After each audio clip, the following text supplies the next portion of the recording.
When I came back home for the first time in months, I discovered that the house filled with memories of my childhood was being put up for sale.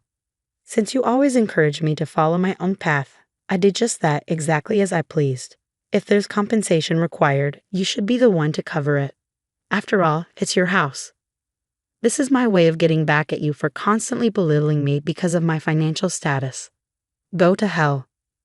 My husband Ken and my mother-in-law Lisa, both of whom came from modest backgrounds, sold the house without my consent while I was away. They profited from the sale and intentionally breached the contract, mocking me, the rightful owner, and making me responsible for the compensation resulting from their actions. They were completely unaware of the consequences their selfishness would bring. Their actions not only disregarded my feelings but also disrespected my parents. I can never forgive them for this. I have to cover the costs because it's my house. You better settle up quickly. If you insist, then this house is no longer mine. And as for Ken and Lisa, they'll face the consequences of their actions. I've been married to Ken for 10 years. We've known each other since childhood and have been together since we were young. We're in a marriage where my socioeconomic status is considerably higher than Ken's. I come from a family of business owners and have always enjoyed a comfortable lifestyle. Ken, on the other hand, was raised in a single-parent household and didn't have the same financial stability. Despite this, my parents and I were drawn to Ken's character, so his background never concerned us. In fact, my parents have always treated him like their own son. My parents decided to move into another property my father owns to enjoy their retirement, so we now live in the house where my parents used to reside. This was part of their plan to support us as much as they could. We need to officially transfer the ownership of the house soon. Once that's done, you'll have full control over it. I assume you're planning to move at some point. Perhaps you could use the funds for that. A few months ago, my father informed me that he intended to give me the family home. Although the house was well maintained and perfectly livable, it was too large for us since we'd chosen not to have children. I expressed my gratitude to my parents, and even though the ownership transfer wasn't complete yet, I began coordinating with the real estate company. Hey Ken, I need you to fill out this form. If I don't submit it today, we'll miss the deadline. How can we sell the house without this? I'll just write it down then. You're overreacting. If you submit it today, you'll meet the deadline. You don't need to remind me every single time, just handle it on your own. Where did his kind and sincere personality go? Since our marriage, Ken has become increasingly lazy and has left everything up to me. He routinely asks me to handle important documents on his behalf. If I refuse, I end up creating problems for the family, so I usually end up doing it myself to keep things running smoothly. I wonder if he'll continue to treat me like a servant. We decided to sell the house we're currently living in and have selected a new place that will be better for us. But I've been anxious about the future of our marriage with Ken and whether this decision is the right one. Then, one day, I received a call that my parents had been seriously injured in a car accident. I rushed to the hospital to be with them. While my parents survived, they were facing a 6-month recovery period and would need support for about 3 months. I need to ask Ken. I'll also check with my company to see if I can adjust my work schedule. I'll be the one to support them. I asked my husband if I could stay with my parents for an extended period to help them. He responded with a casual, "It's okay, it's your thing," and agreed without much concern, which felt more like indifference than genuine worry for my parents. Anyway, I could go and support my parents now. But then another concern crossed my mind. Would Ken be able to manage on his own while I'm away? Ken is the type of person who can't handle house chores. He might be able to feed himself, but washing his own clothes or remembering to take out the trash is beyond him. I definitely don't want our house turning into a mess. I was a bit hesitant, but I decided to explain the situation to my mother-in-law, Lisa, and ask for her help with Ken. Please feel free to use anything and do whatever you need around the house, I told her. Oh my, you're really in a tough spot, aren't you, Mary? I'm sure your parents have enough funds to hire someone to help them. Or are you just missing your own parents? Lisa said with a hint of sarcasm. Don't worry, I'll take good care of my son. You can stay as long as you need, even longer than 3 months if necessary. Lisa clearly loves Ken very much and probably resents me for taking her son away.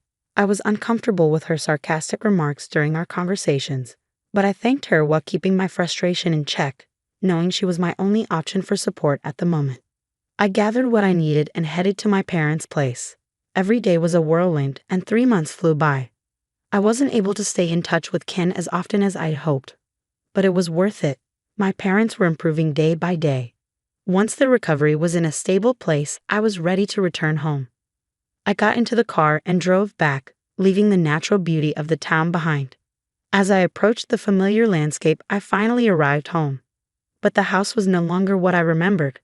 A for sale sign was posted out front, and the real estate agency listed on the sign was unfamiliar to me. What's going on? Panicking, I called Ken. On the other end of the line, Ken let out a snort of laughter, almost as if he were mocking me. I sold the house and moved back to my parents' place. I did everything for you while you were away, he said. I couldn't make sense of Ken's words, so I went straight to my in-laws' house to get an explanation. When I arrived at my in-laws' home, which was just a 5-minute drive away, the first thing I noticed was a pile of my personal belongings stacked up at the front door.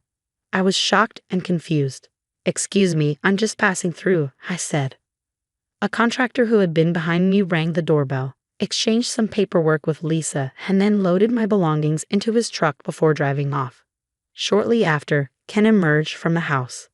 Both Lisa and Ken looked pleased as they counted the money they had received from the contractor. They were dressed in fancy clothes, and their car had been replaced with a luxury model. I barely recognized them. "Hey Lisa, what's going on?" I confronted her, my panic evident. "What are you talking about?" Lisa replied dismissively. "I cleared out your stuff from the house. You bought all that unnecessary junk. I guess daughters like you just don't know how to take care of your own belongings, probably because you've always had everything handed to you."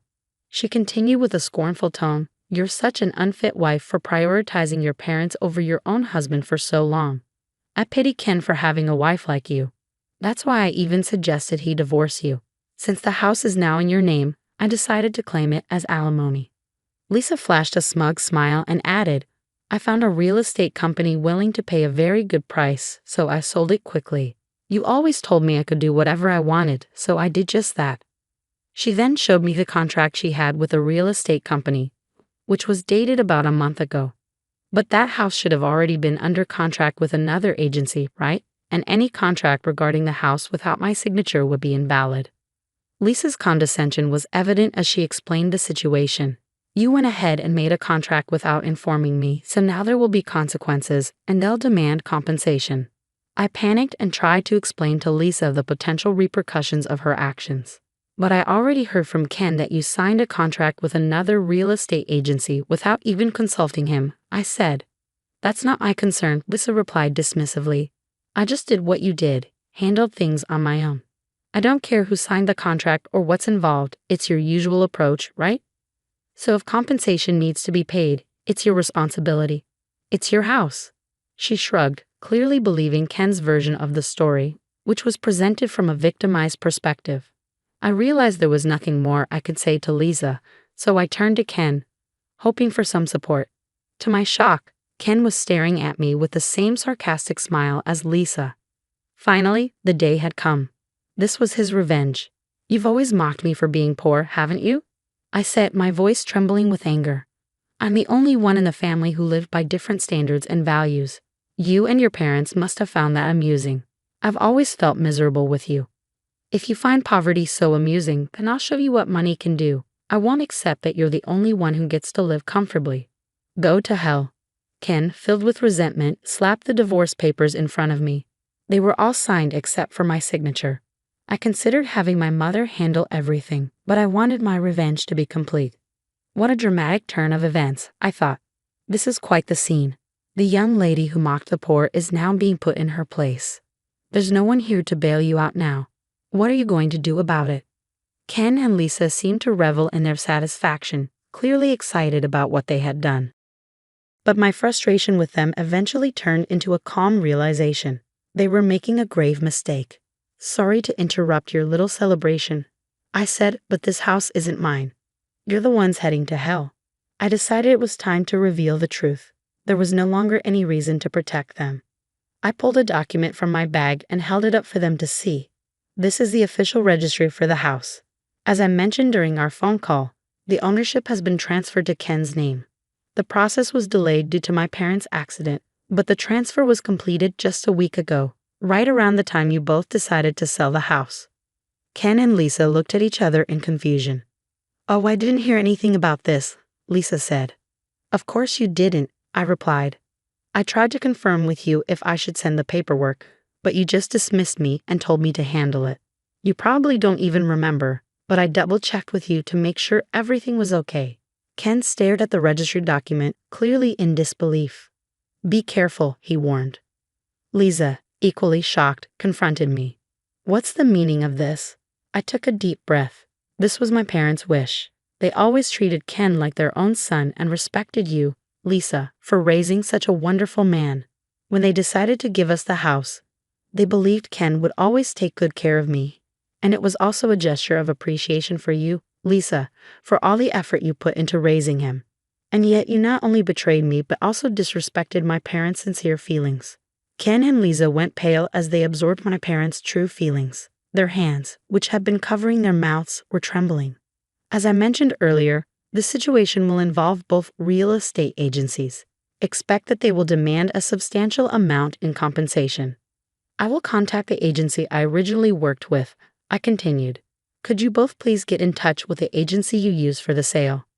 I still can't believe that agency accepted your sloppy explanations and signed the contract, I added, growing more assertive. If you have a problem, don't act like scum. Speak up earlier rather than making a mess of things. It's not that you're poor because of money, you're poor in spirit. My tone grew firmer as I accused them loudly. I was about to pull out my cell phone to call the real estate agency when Ken suddenly interjected. Wait a minute. This isn't what I wanted, Ken said, panic evident in his voice. I was just upset because you left me. Let's work this out together as a couple. He continued, I could buy the house that's on the market now, and we could call the old real estate agency to make this whole thing disappear. You have the means to do that, don't you? Please? Ken, who had been siding with Lisa, was now desperately trying to reconcile with me. His attempts to soothe the situation were evident, but he seemed oblivious to how self-serving and insincere his approach sounded. Ken, are you betraying me now? I demanded. I made all the arrangements for you, and now you're abandoning your own mother to put your wife first. What a heartless son. I turned to Lisa. From what you said earlier, it's scum-like to prioritize parents, right? So you're lucky Ken isn't scum. You should be grateful he's a good son. Lisa looked indignant at Ken's actions but seemed to realize that her own words had backfired. She was left speechless. That's right, Ken said, attempting to placate me. You're the most important person to me right now, Mary. I'm going to change my attitude and do my best. I cut him off. Don't misunderstand. No one's talking about forgiving you. Ken, relieved that Lisa had been silenced, reached out to take my hand. I pulled it away and glared at him coldly. I'm already fed up with your laziness, I said sharply. And when things go wrong, you always blame others. You leave others to handle your problems. How can I trust you to change? I looked him straight in the eye. Let me be clear, I'm not your secretary or your servant. If you're an adult, you should at least take responsibility for your actions, I said firmly. You and Lisa will pay for this for the rest of your lives. With that, I snatched the divorce papers from Ken's hand, stamped my signature on the spot, and left them both in shock. Despite some complications, the divorce from my ex-husband was successfully finalized. Ken and Lisa tried to sue my family, claiming we had deceived them and were responsible for compensation. Naturally, they lost. As expected, they are now liable for compensation from both real estate agencies and are facing a substantial financial burden due to their malicious actions. On top of that, they seem to be blaming each other for their troubles. It looks like they'll be in a dire situation for a long time. Meanwhile, my company arranged for me to continue working remotely so I could support my parents. I moved back to their place and resumed helping them while working from home. Honey, your bath is ready, I called out. Thank you, my mother replied.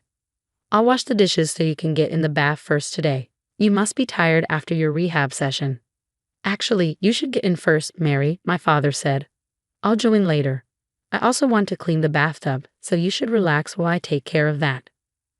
My parents are still undergoing rehabilitation from the accident, but they continue to support each other and enjoy their time together.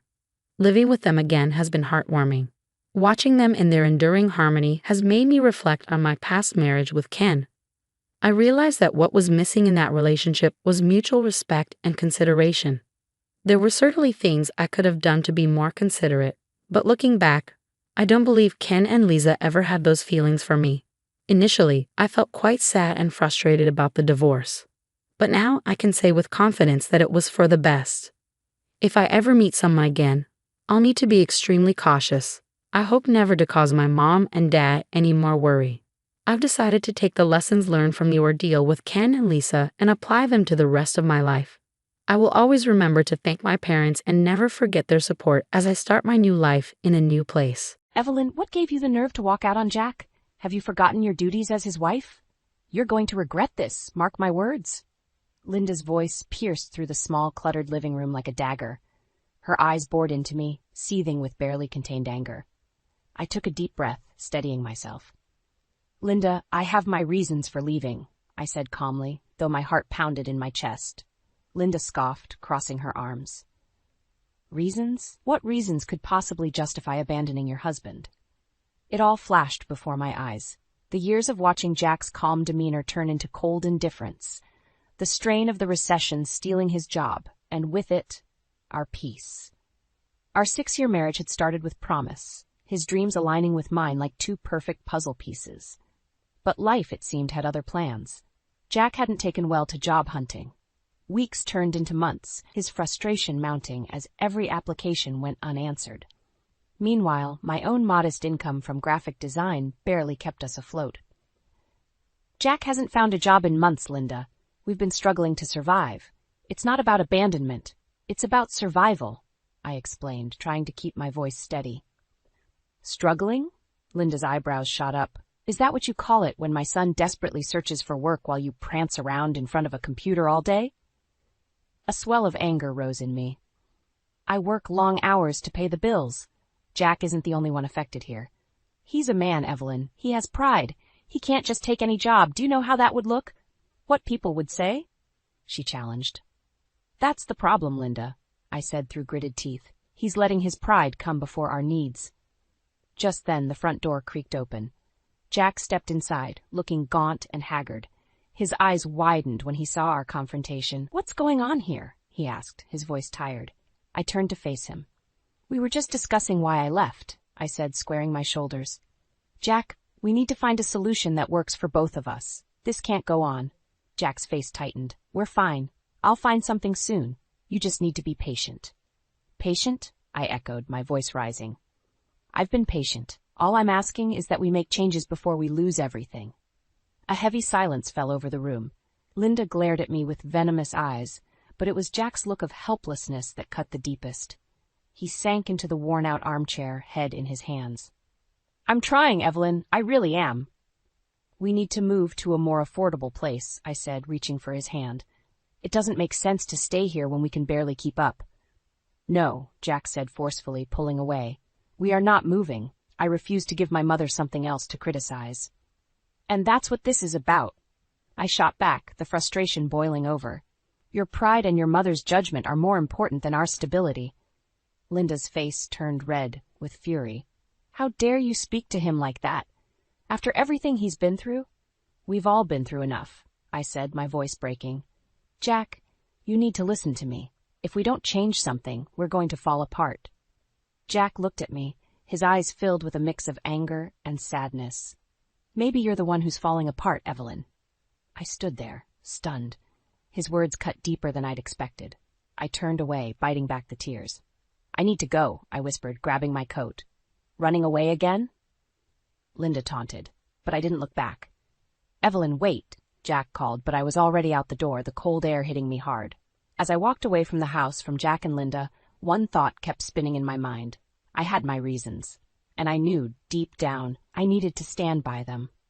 I sat in my car, the engine humming softly as I stared at the road ahead. Moving to a cheaper apartment was a bitter pill, but it was the only way forward. When I walked in the door, Jack was sitting on the couch, flipping through channels, eyes glazed over. We need to talk, I said, setting my bag down. He barely glanced up.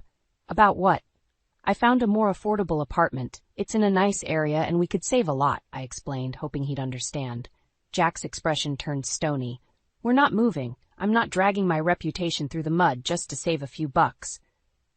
It's not about that, I sighed. It's about making sure we can survive this. His jaw clenched. You don't get it, do you? My mother will never let us hear the end of it. At least think about it, I pleaded. We're drowning here.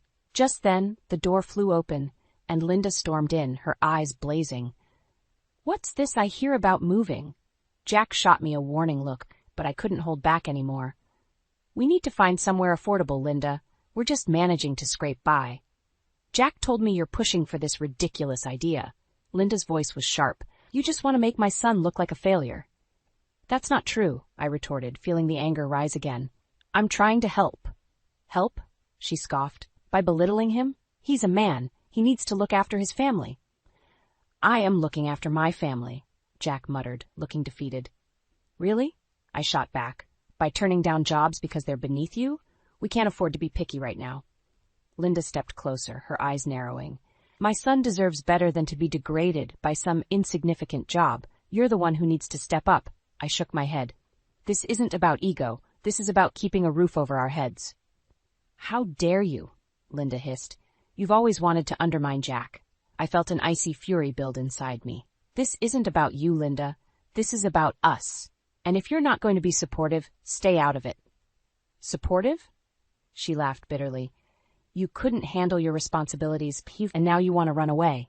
Enough, Jack shouted, standing up. Both of you, enough. He turned to me, eyes pleading. Stop making this harder. I looked at him, frustration gnawing at me. Don't you see? We need a change. Jack turned away, shaking his head. I can't do this, he muttered. I grabbed my bag and moved to the door. If you change your mind, let me know.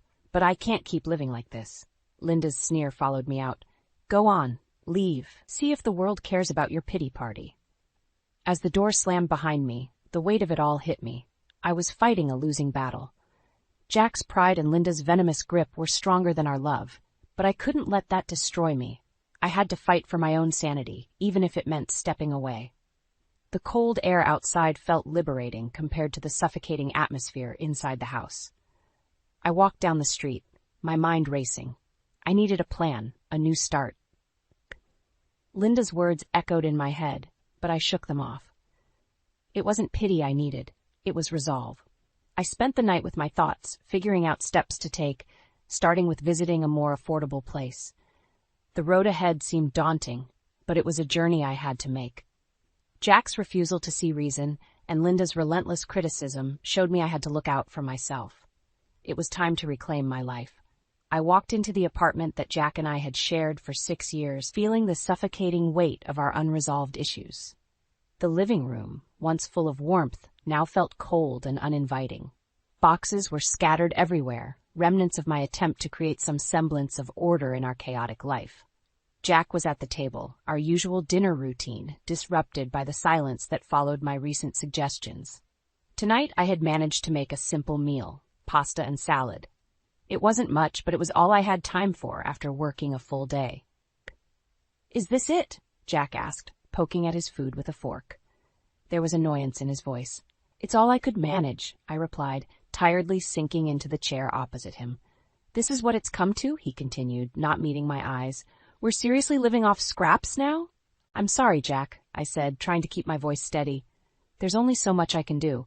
I've been working long hours, handling everything here. We need to cut back. He slammed his fork down, startling me. You think I'm just sitting here enjoying this? You think this is what I wanted? I took a deep breath, feeling the tension rise. No, I don't. But you're not helping by refusing to make changes. We have to be realistic. Realistic? He scoffed. You're the one who's given up. You've been distant, always criticizing. I'm not criticizing, I said, struggling to keep my frustration in check. I'm trying to find solutions. We can't go on like this.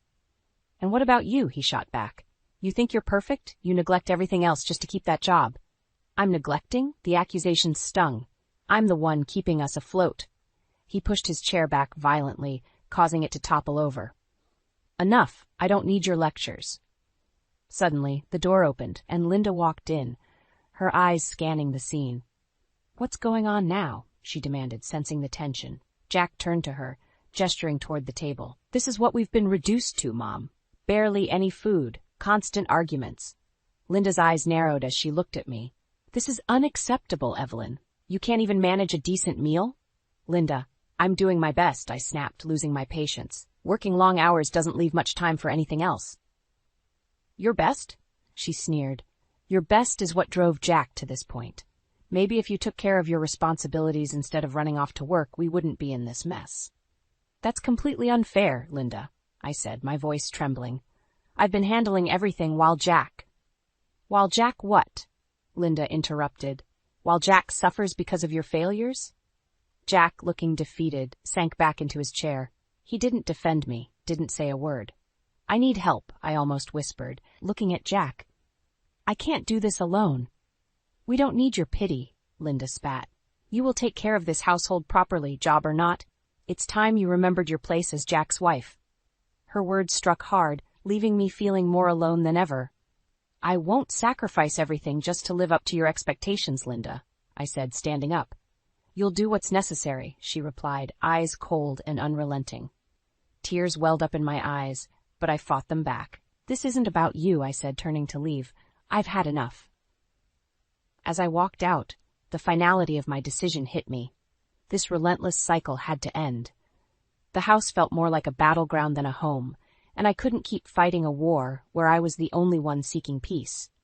I needed to reclaim my strength, even if it meant walking away from everything I once knew. The sun was setting as I pulled into the driveway of my parents' house. The familiar sight brought a wave of mixed emotions, relief, guilt, and a trace of hope. As I stepped out of the car, the front door opened, and my mom, Susan, came rushing out. Evelyn, honey, she called, wrapping her arms around me in a warm hug. I'm so glad you're here. Thanks, Mom, I murmured, holding on tight. I didn't know where else to go. Come inside, she said softly, guiding me into the house. My dad, Tom, was sitting in the living room, his face lighting up when he saw me. Hey, kiddo, he greeted, standing up to give me a hug. Rough day, huh? You could say that, I replied, trying to smile. The warmth of my parents' home was comforting. It felt like a sanctuary after the chaos of my life with Jack and Linda. We sat down at the kitchen table, and my mom poured me a cup of tea. So what happened? She asked gently. I took a deep breath, feeling the weight of the past few months. Jack and I have been struggling. He lost his job and refuses to find something new. I'm the only one working, and it's not enough. His mom keeps interfering, making everything worse. Tom nodded thoughtfully.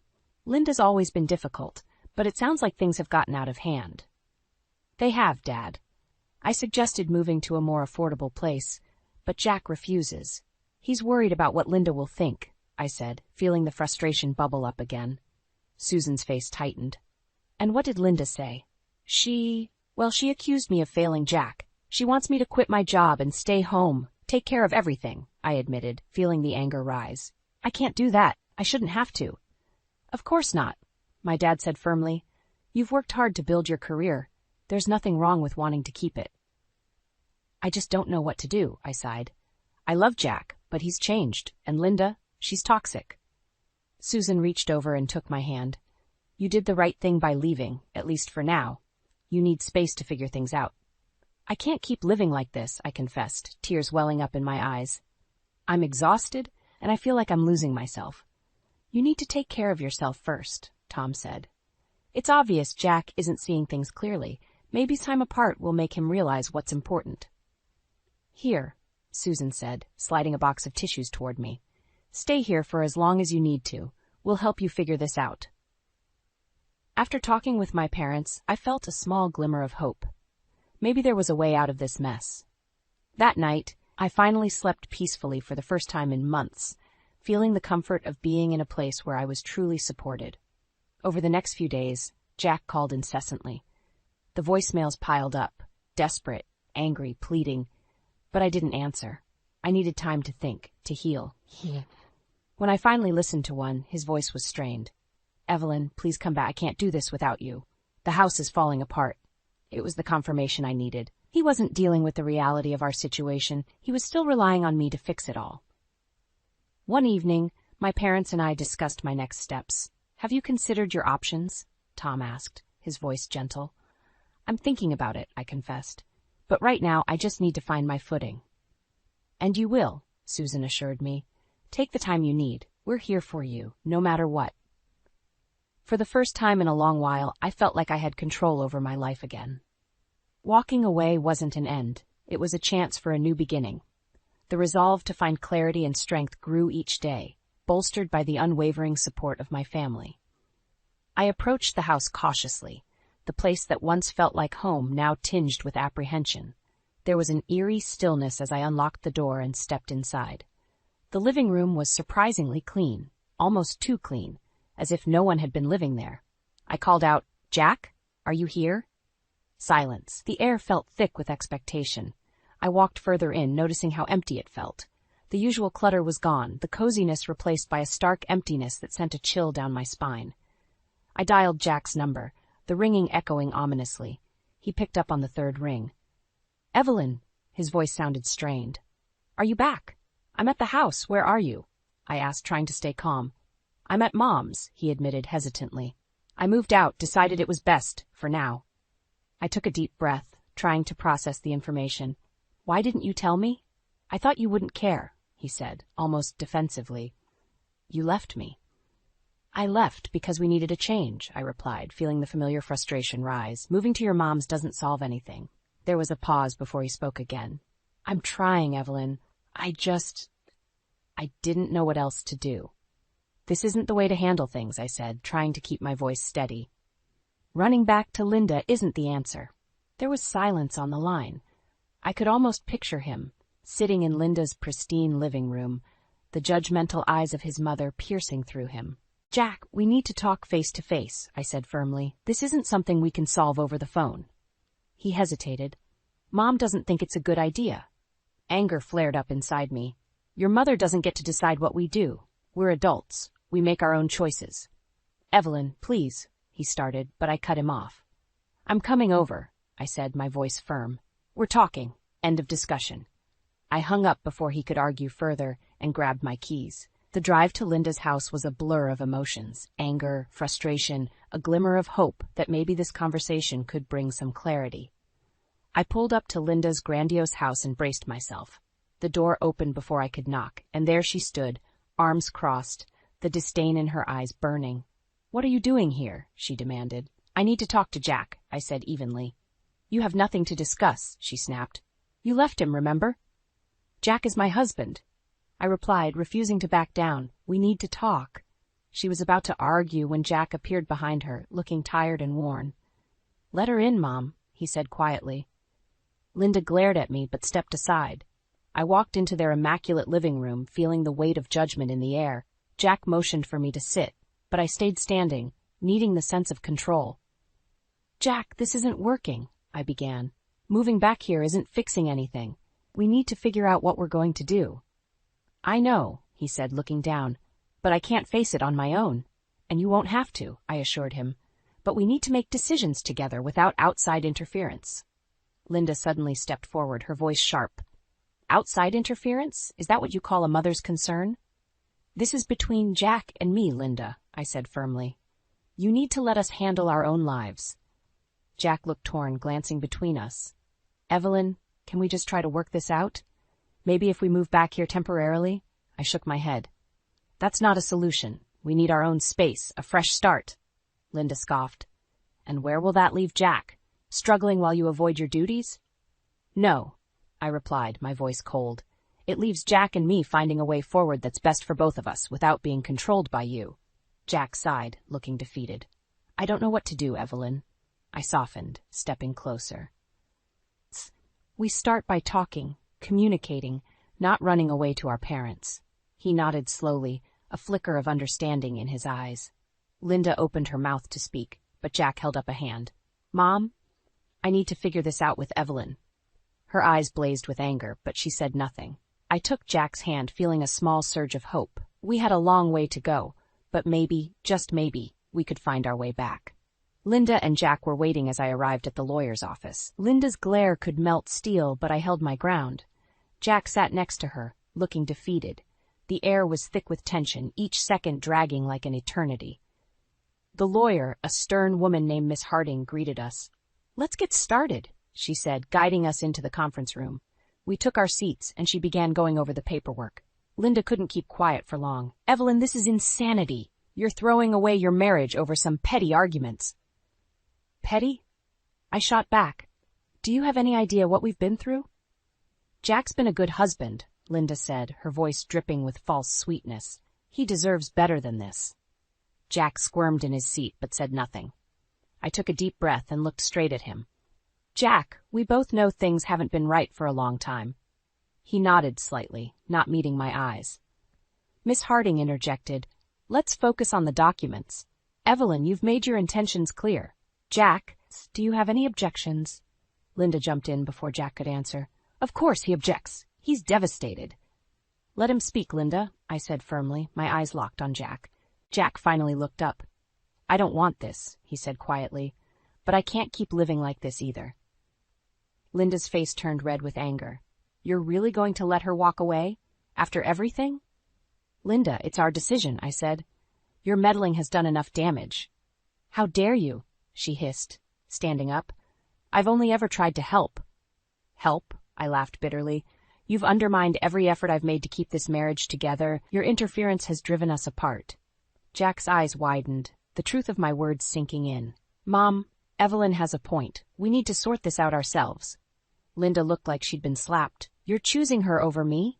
"No one is choosing sides," Jack said, his voice shaking. "But we need to handle this, not you." Miss Harding cleared her throat, bringing us back to the matter at hand. "If we could return to the paperwork," I nodded, trying to focus on the tangible steps we were taking. As we worked through the details, Linda sat fuming, her eyes burning holes into me. The room felt like a pressure cooker, the tension building to a breaking point. Finally, Miss Harding handed over the last page. "Evelyn, if you can sign here." I took the pen, my hand trembling slightly, and signed. Then she handed it to Jack. He hesitated, looking at me one last time. "Are you sure this is what you want?" "I'm sure," I said softly. "We need to move on." He signed, and the papers were complete. Miss Harding gathered them up. "That concludes our session. You'll receive copies in the mail." As we stood to leave, Linda could hold back no longer. "Mark my words, Evelyn. You'll regret this. You're throwing away the best thing that ever happened to you." I met her gaze, unwavering. "I'm doing what's best for both of us. You can't control us anymore." Jack looked at me, a mix of sadness and relief in his eyes. "Take care." "Evelyn." "You too, Jack," I replied, turning to leave. As I walked out of the office, the weight of the past years seemed to lift off my shoulders. For the first time in a long while, I felt free. The road ahead was uncertain, but it was mine to navigate, no longer shackled by the toxic influences that had nearly consumed me. I was ready to reclaim my life and build a future on my own terms. I glanced around the empty apartment, feeling a strange sense of finality. The last of my possessions were packed, ready to be moved to my new place. I let out a deep breath, savoring the silence. It was a stark contrast to the chaos that had defined my life for so long. Just then, my phone buzzed. A text from Linda. "Whatever you think you've won, remember you'll never escape the shame of your failure." I shook my head and dialed Rachel, my longtime friend. She picked up after the first ring. "Hey, need help with the move?" "More like moral support," I said, a hint of a smile playing on my lips. "I'll be right over," she replied, and I hung up, feeling a little lighter already. Rachel arrived soon after, her presence a comforting reminder of the support I had outside the toxic relationships I'd left behind. "Ready to start fresh?" she asked, giving me a hug. "More than ready," I said. "Let's get this show on the road." We loaded the boxes into her car, working quickly and efficiently. As we finished, I took one last look around the apartment. "Good riddance," I muttered under my breath. Rachel smirked. "Onward and upward, Evelyn." When we arrived at my new place, I felt an overwhelming sense of liberation. The apartment was small but cozy, the perfect blank slate for building my new life. We spent the afternoon unpacking, laughter and conversation filling the empty spaces as the new chapter of my life began to take shape. Then, unexpectedly, my phone buzzed again. This time, it was a call from Jack. I hesitated but answered. "Hello?" "Evelyn, I just wanted to check in," he said, sounding unsure. "I heard you moved out." "I did. I replied, keeping my voice steady. It's time for a new start. He sighed, the weight of regret evident. I'm sorry for everything. I should have listened more, fought harder for us. It's too late now, Jack, I said gently. We both have to move on. I know, he said quietly. Take care, Evelyn. You too, I replied, ending the call. Rachel looked at me questioningly. Everything okay? Yeah, I said, pocketing my phone. Just part of closing the chapter. The sun started to set, casting a warm glow over the apartment. We shared a simple meal on the floor, surrounded by half-unpacked boxes, but filled with a sense of hope and possibility. Just then, there was a loud, furious knock at the door. My heart rate spiked. Rachel went to open it, and there stood Linda, her eyes flashing with anger. Thought you could just run away? No, Linda, I said, stepping forward, feeling Rachel's reassuring presence beside me. I'm moving on with my life. You can't control me anymore. You ungrateful, she started, but I cut her off. This is my home now. You're not welcome here, I said firmly, standing my ground. You'll regret this, she spat, but the words held less power now. Jack will never recover from what you've done. Jack and I will both find our own ways forward, I said, closing the door. Goodbye, Linda. Rachel locked it firmly behind her and then turned to me. Well, she's a piece of work. I laughed, feeling lighter. That's the last time she sets foot in my life. We finished unpacking, each box emptied, symbolizing a step towards reclaiming my independence. By the end of the night, the apartment felt more like a home. It wasn't just about moving to a new place. It was about reclaiming my life and my identity. As Rachel left, I stood by the window, looking out at the city lights. My phone buzzed one last time, but this time it was a message from a potential job opportunity. Things were finally looking up. I knew the road ahead wouldn't be easy, but it was mine to travel, and that made all the difference. With a sense of resolve, I closed the curtains and turned off the lights, looking forward to a new dawn in the morning. Morning light filtered through the curtains of my new apartment, a fresh start greeting me. I felt a sense of calm and readiness for the day ahead, my steps lighter as I moved through the cozy space. The chaos and suffocation of the past felt like a distant memory. As I sipped my coffee, enjoying the peace, my phone lit up with an unexpected call. It was Linda. I rolled my eyes but answered, curiosity getting the better of me. What do you want, Linda? We need to talk, she said, her voice unusually strained. About what? I asked, keeping my tone neutral. It's about Jack. He's not doing well, she admitted, her usual venom replaced by something that almost sounded like worry. I felt a pang of concern despite everything. What's going on? He's struggling to cope. He's lost without you, Linda said, her voice wavering. Please, Evelyn, can you just talk to him? I took a deep breath, considering my response. Linda, I've moved on. Jack needs to figure out his own life without me. You can't just abandon him after everything, she pleaded, a touch of desperation creeping in. I didn't abandon him. I left because it was the healthy choice for both of us. I said firmly, and frankly, he needs to stand on his own 2 feet. There was silence on the other end before she spoke again, a hard edge back in her voice. Fine, but don't think this is over, Evelyn. You'll see the consequences of your actions. I hung up, frustration bubbling up inside me, but I quickly let it go, refocusing on the day ahead. I had plans to explore the neighborhood, maybe find a coffee shop to work from. My new job opportunity was promising, and I wanted to embrace this fresh start fully. The day passed beautifully. I found a quaint little cafe just a few blocks away and spent hours there, immersing myself in new projects. My passion for graphic design felt reignited, the creativity and freedom flowing back to me. It was a reminder of what I'd fought for and won. Returning home in the evening, I felt a sense of accomplishment and peace. I was settling into this new chapter of my life, one where I called the shots. I cooked myself dinner, a simple but satisfying meal, and sat at my tiny kitchen table feeling content. Just as I was finishing up, my phone rang again. This time it was a number I didn't recognize. I answered with a hesitant, "Hello?" "Evelyn, it's Jack," his voice came through, sounding defeated. "Can we talk?" I hesitated but agreed. "Okay, Jack, what's on your mind?" "I'm sorry for everything," he started. "I realize now how much I relied on you, and it wasn't fair. I should have listened more, been more supportive." "Jack, I appreciate the apology," I said gently, "but we've made our decisions. We need to stick to them." I know, I just needed to say it, he replied, a note of finality in his voice. Take care, Evelyn.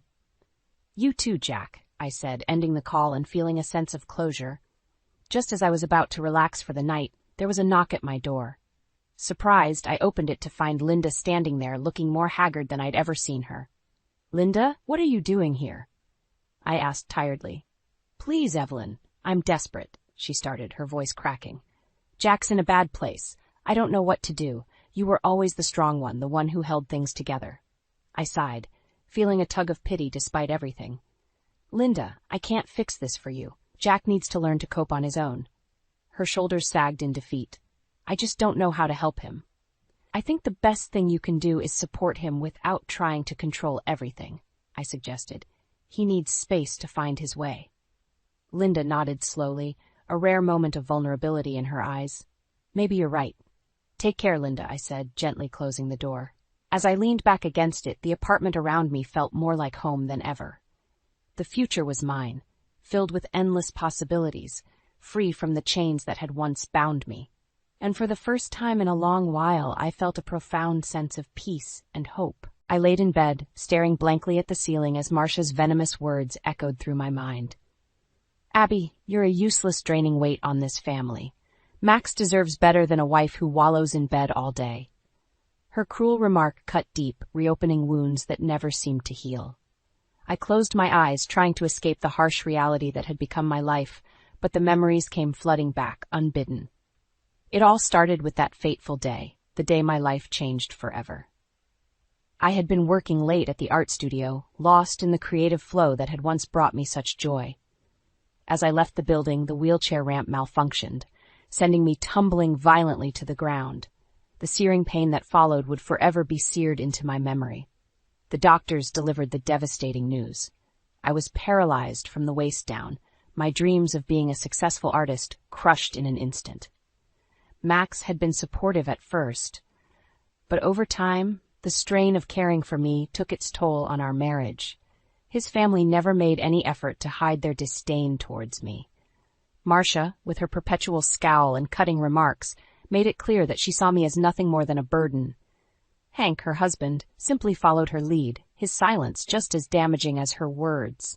Even Jenna, Max's sister, couldn't resist taking jabs at me whenever the opportunity arose. Why bother getting up? Not like you can do anything useful from bed anyway, she would taunt, flipping through my sketches with a dismissive sneer. I tried to channel my pain into my artwork, pouring my emotions onto the canvas, but it was never enough. The constant barrage of negativity and resentment wore me down, day by day. Then the final blow came from the one person I thought would always stand by me. Max sat on the edge of our bed, his expression somber as he delivered the words that shattered my heart into a million pieces. I need someone who can support me, Abby. This isn't the life I wanted, he said, his voice devoid of emotion. In that moment, I knew that I had to leave. I couldn't stay in this toxic environment any longer, surrounded by people who saw me as nothing more than a burden. It was time to take control of my life, to find the strength within myself that had been buried beneath years of emotional turmoil. As I packed my belongings, Carla, my kind and supportive housekeeper, offered a gentle smile. You're doing the right thing, Abby. It's time to start living for yourself. With a newfound determination, I left the house that had become a prison, embarking on a journey that would lead me to a life I never could have imagined. The devastating accident that left me paralyzed from the waist down replayed in my mind like a broken record. It was a sunny morning, and I was running late for work at the art studio. In my haste, I didn't notice the loose bolt on the wheelchair ramp until it was too late. As I descended, the ramp suddenly gave way, sending me tumbling violently to the ground.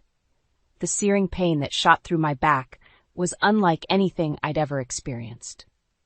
I lay there, helpless and alone, praying for someone to find me. Hours seemed to pass before a coworker finally discovered me and called for an ambulance. The ride to the hospital was a blur, but the doctor's words were crystal clear. I'm sorry, Miss Miller, but the impact has caused severe damage to your spinal cord. You'll never walk again. Those words shattered my world. My dreams, my independence, my future, all gone in an instant. Max was by my side, his face etched with concern, but even then, I could sense the strain it was putting on our relationship. In the months that followed, I tried my best to adjust to my new reality. Max hired Carla, a kind and firm housekeeper, to help me with daily tasks. She was a godsend, always offering a gentle touch and a listening ear. "You're stronger than you think, Abby," she would say, her warm smile a beacon of hope in my darkest moments. But as time passed, the cracks in our once happy marriage began to show. Max's family, who had never been particularly fond of me, grew increasingly resentful. Marcia, my mother-in-law, made no effort to hide her disdain. "Look at her, just lying there like a useless lump," she would snarl, her words cutting deeper than any knife. Hank, her husband, would simply nod in agreement, his silence just as damaging as her venom. Even Jenna, Max's sister, couldn't resist taking jabs at me. "Why bother trying to draw? It's not like anyone would want to buy art from a cripple," she would sneer, tossing my sketchbook aside with a cruel laugh. Through it all, Carla remained my rock, my unwavering source of strength. "Don't let them break you, Abby," she would whisper, her eyes filled with a fierce determination. But as the resentment and bitterness grew, I found it harder and harder to hold on to hope. Max grew distant, consumed by his work and the pressure from his family. Our once loving relationship had become a mere shell, a constant reminder of all that I had lost. It was during one of our rare conversations that Max finally revealed the truth. "I can't do this anymore, Abby. I need a wife who can support me, not someone I have to take care of." His words hit me like a ton of bricks, but deep down, I knew he was right. Our marriage had become a prison, a constant struggle against the weight of his family's cruelty and my own limitations. As I watched him walk out the door, a newfound determination took root within me. I couldn't change what had happened, but I could control how I responded. It was time to take back my life, to rise from the ashes of my shattered dreams and show the world, and Max's family, that I was more than just a burden. With Carla by my side, I began to plan my escape, my path to freedom and redemption. The road ahead would be long and difficult, but for the first time in years, I felt a glimmer of hope, a hope that would soon burn brighter than any flame. After Max's departure, the hostility from his family escalated to new heights. Marcia, my bitter mother-in-law, seemed to take perverse pleasure in tormenting me at every opportunity. "What's the point in Max having a wife who can't even cook dinner?" she would snarl, her eyes filled with contempt as she glared at me from across the room. Hank, her husband, would simply sit in silence, his lack of defense cutting just as deep as Marcia's cruel words. Even Jenna, Max's sister, who had recently moved back in after her own marriage fell apart, couldn't resist piling on the abuse. "You're just a burden, Abby," she would sneer, tossing my sketchbook aside with a dismissive flick of her wrist. "Why bother trying to draw when you'll never amount to anything?" Through it all, Carla remained my rock, her unwavering support and encouragement the only thing keeping me from slipping into despair. "Don't let them break you, Abby," she would whisper, her warm embrace a lifeline in the midst of the storm. "You're stronger than they'll ever be." And so I clung to my art, pouring my pain and frustration onto the canvas, creating vibrant worlds that offered a temporary escape from the harsh reality that surrounded me. But no matter how hard I tried, the constant barrage of negativity and resentment took its toll. I found it harder and harder to summon the creative spark that had once burned so brightly within me. One day, as I struggled to capture the image in my mind, Jenna sauntered into the room, her eyes narrowed with disdain. "What's the point of all this?" she sneered, gesturing dismissively at my work. "No one's ever going to buy art from a cripple." Her words cut like a knife, and in that moment, something inside me snapped. I hurled my paintbrush across the room, the splatters of color a vivid representation of the rage that coursed through my veins. "Get out," I growled, my voice trembling with barely contained fury. "Get out and don't come back until you've learned some basic human decency." Jenna's eyes widened in shock, but before she could respond, Carla appeared in the doorway, her expression one of steely determination. "You heard her," Carla said, her voice leaving no room for argument. "It's time for you to leave." Jenna opened her mouth to protest, but one look from Carla was enough to silence her. With a huff of indignation, she stormed out of the room, slamming the door behind her. Carla turned to me, her eyes filled with a mixture of sympathy and pride. "You did the right thing, Abby. You don't deserve to be treated like that." I nodded, my hands still shaking from the confrontation. "I can't live like this anymore, Carla. I need to get out of here, away from all of this toxicity." Carla's expression softened, and she reached out to squeeze my hand reassuringly. "Then we'll find a way," she said, her voice filled with determination. "You deserve to be happy, Abby, and I'll do whatever it takes to help you achieve that." As she spoke those words, I felt a glimmer of hope ignite within me, a hope that, for the first time in years, burned brighter than the darkness that had consumed me. It was time to take control of my life, to break free from the shackles of Max's family and their cruelty. And with Carla by my side, I knew that nothing was impossible. Just when I thought the situation couldn't get any worse, Jenna's return to the family home added fuel to the already raging fire of hostility. Fresh from her own failed marriage, she seemed determined to take out her bitterness and frustration on me. Well, if it isn't the useless cripple," she would sneer, her words dripping with venom as she sauntered into the room. "Still moping around, I see." I tried to ignore her taunts, focusing instead on my artwork, the one thing that still brought me solace in the midst of the storm. But Jenna was relentless, her cruelty knowing no bounds. "What's the point of all this?" she would mock, flipping through my sketchbook with a dismissive flick of her wrist. "No one's ever going to buy art from a pathetic waste of space like you." Carla, bless her soul, was always there to intervene, her fierce loyalty and unwavering support a constant source of strength. "That's enough, Jenna," she would say, her voice firm but laced with compassion. "Abby doesn't deserve to be treated like that." But Jenna was like a rabid dog, snapping and snarling at anyone who dared to challenge her. "Stay out of this, Carla," she would snarl. "This is family business." And then her gaze would turn back to me, her eyes filled with a twisted mixture of pity and disdain. "Why bother getting up, Abby? Not like you can do anything useful from bed anyway." Those words cut deeper than any knife, reigniting the pain and despair that had become my constant companions. In those moments, it was all I could do to hold back the tears, to maintain the fragile facade of strength that had become my only defense. But Carla saw through it all, her keen eyes picking up on the subtle cracks in my armor. "Don't listen to her, Abby," she would whisper, her warm embrace a lifeline in the midst of the storm. "You're stronger than they'll ever be." And so, I clung to those words, using them as a shield against the constant barrage of cruelty and disdain. I poured my pain and frustration onto the canvas, creating vibrant worlds that offered a temporary escape from the harsh reality that surrounded me. But no matter how hard I tried, the weight of their words was suffocating, threatening to snuff out the last flickering embers of hope that burned within me. One day, as I sat in my room, trying to capture the image in my mind, Jenna barged in, her eyes narrowed with disdain. "Still at it, I see," she sneered, her gaze sweeping over my work with a contemptuous sneer. "You really are pathetic, you know that?" Something inside me snapped, and before I could stop myself, the words tumbled out. "At least I'm not a bitter, miserable failure like you," I spat, my voice trembling with barely contained fury. Jenna's eyes widened in shock, and for a moment I thought she might strike me. But then a cruel smile twisted her lips, and she let out a harsh laugh. "You're right, Abby," she said, her voice dripping with venom. "At least I'm not a useless cripple who's nothing but a burden on everyone around her." With that, she turned on her heel and stormed out of the room, leaving me to drown in the aftermath of her cruel words.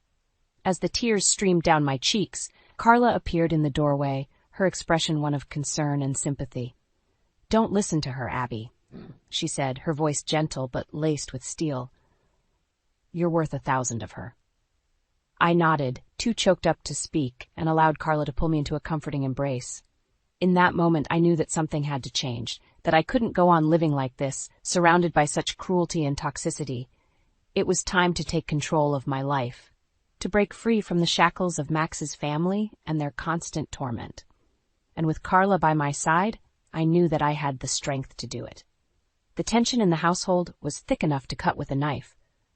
Marcia's disdain for me had only grown more palpable with Jenna's return, and even Hank, normally so passive, seemed to be emboldened by his daughter's cruelty.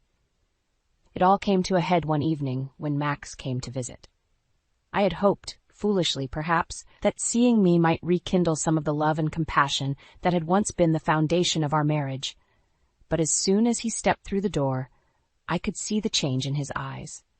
Gone was the warmth and affection I had grown so accustomed to, replaced by a cold, detached stare that chilled me to the bone. "Abby," he said, his voice flat and emotionless, "we need to talk." I nodded, my heart pounding in my chest, as I followed him into the living room, where Marcia, Hank, and Jenna were already waiting, their expressions ranging from smug satisfaction to outright glee. Max took a deep breath, and then the words I had been dreading tumbled out. "I'm leaving you, Abby. I can't do this anymore." The room seemed to spin around me, and for a moment I thought I might be sick. But Max pressed on, his voice growing colder with each word. "I need someone who can support me, not someone I have to take care of. This isn't the life I wanted." Marcia let out a triumphant cackle, her eyes gleaming with malice. "Finally, he's come to his senses," she crowed. "You were never good enough for him, Abby, just a useless burden." Jenna nodded in agreement, her lips twisted into a cruel smirk. "Good riddance," she spat. "Maybe now Max can find a real woman, not some pathetic cripple." I opened my mouth to protest, to beg Max to reconsider, but the words died in my throat. What was the point? It was clear that his mind was made up, that he had been poisoned by the toxic influence of his family. Carla, bless her soul, tried to intervene, her voice trembling with barely contained fury. "How dare you speak to her like that?" she snarled, her eyes blazing with righteous anger. "Abby is 10 times the person any of you will ever be." But her words fell on deaf ears, drowned out by the chorus of cruel laughter that echoed through the room. In that moment, something inside me shifted.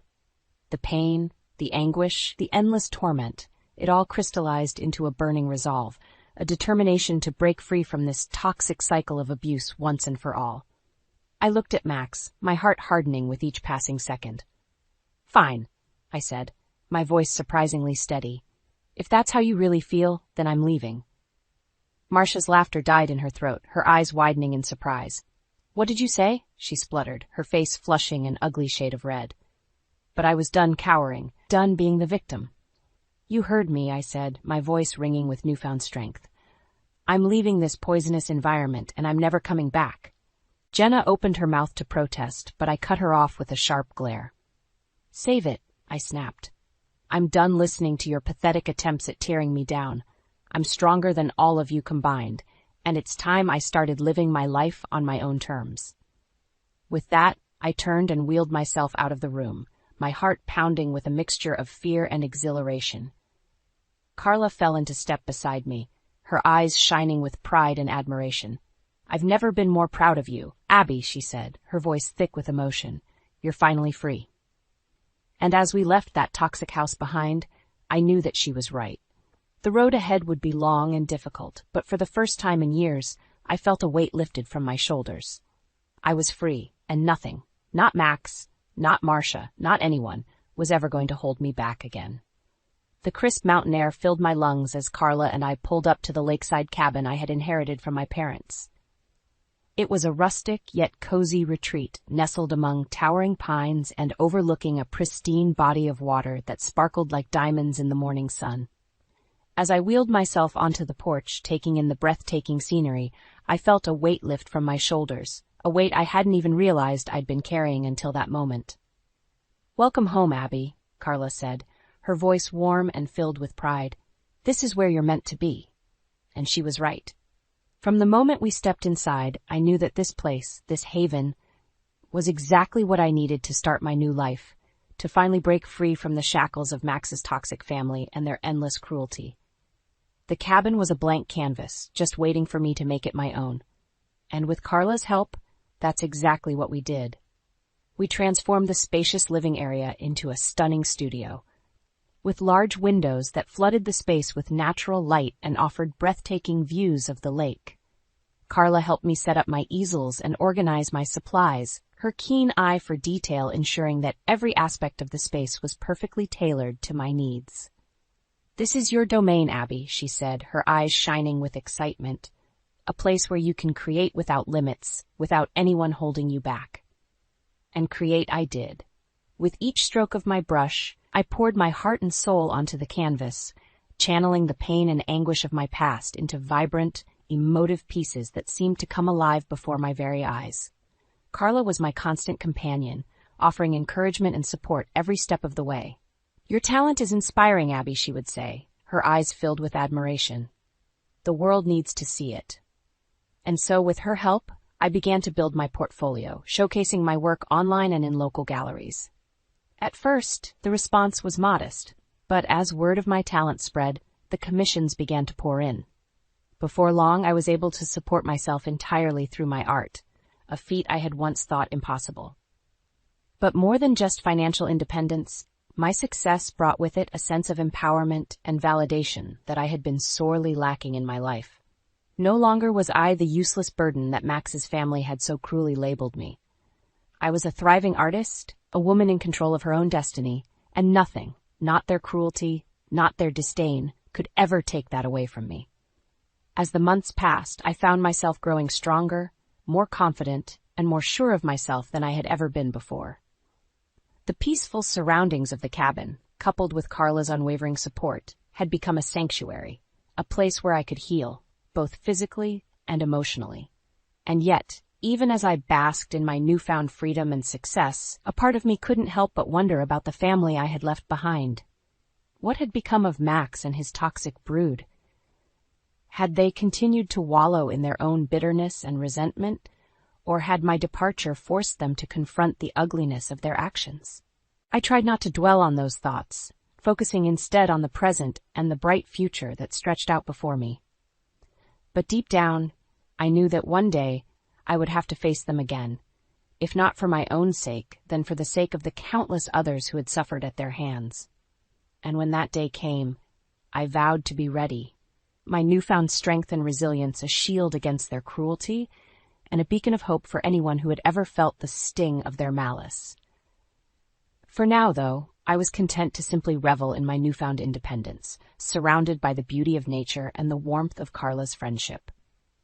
This was my life now, and no one, not Max, not Marcia, not anyone, was ever going to take that away from me again. Life at the lakeside cabin was everything I had dreamed of and more. The peace and tranquility of the surroundings provided the perfect backdrop for my art, and with each passing day, I felt myself growing stronger, more confident, and more in control of my own destiny. Carla was a constant source of support and encouragement, her unwavering belief in me fueling my determination to succeed. Together, we had created a haven, a place where I could thrive, free from the toxic influence of Max's family and their endless cruelty. But even as I basked in my newfound independence, the ghosts of my past refused to stay buried. It started with a phone call, the shrill ring shattering the peaceful silence of the cabin like a bolt of lightning. I glanced at the caller ID and felt my heart sink. It was Marcia, no doubt calling to unleash another torrent of abuse and vitriol. Without a second thought, I let it go to voicemail, refusing to let her poison seep back into my life. But the calls kept coming, day after day, week after week, each one more insistent than the last. And with each unanswered ring, I could feel the weight of my past growing heavier, threatening to drag me back into the darkness I had fought so hard to escape. Finally, one day, as the phone rang for what felt like the 100th time, something inside me snapped. With a trembling hand, I answered, bracing myself for the onslaught of hatred that was sure to follow. But the voice on the other end was not what I expected. "Abby?" Marcia's voice was strained, almost pleading. "Please, we need your help." I felt a surge of anger rise within me, but before I could respond, she continued. "Max, he's made a mess of everything. The business is failing. We're drowning in debt. And I'm sick, Abby, really sick." There was a pause, and for a moment I thought she had hung up. But then her voice came through again, barely above a whisper. "We were wrong, Abby. So wrong. Please, come back. We need you." The line went dead, and I was left staring at the phone, my mind racing with 1,000 different emotions. Part of me wanted to laugh, to revel in the sweet taste of revenge, to let them suffer as they had made me suffer for so long. But another part of me, the part that had once loved Max, that had seen the good in his family despite their flaws, couldn't help but feel a twinge of sympathy.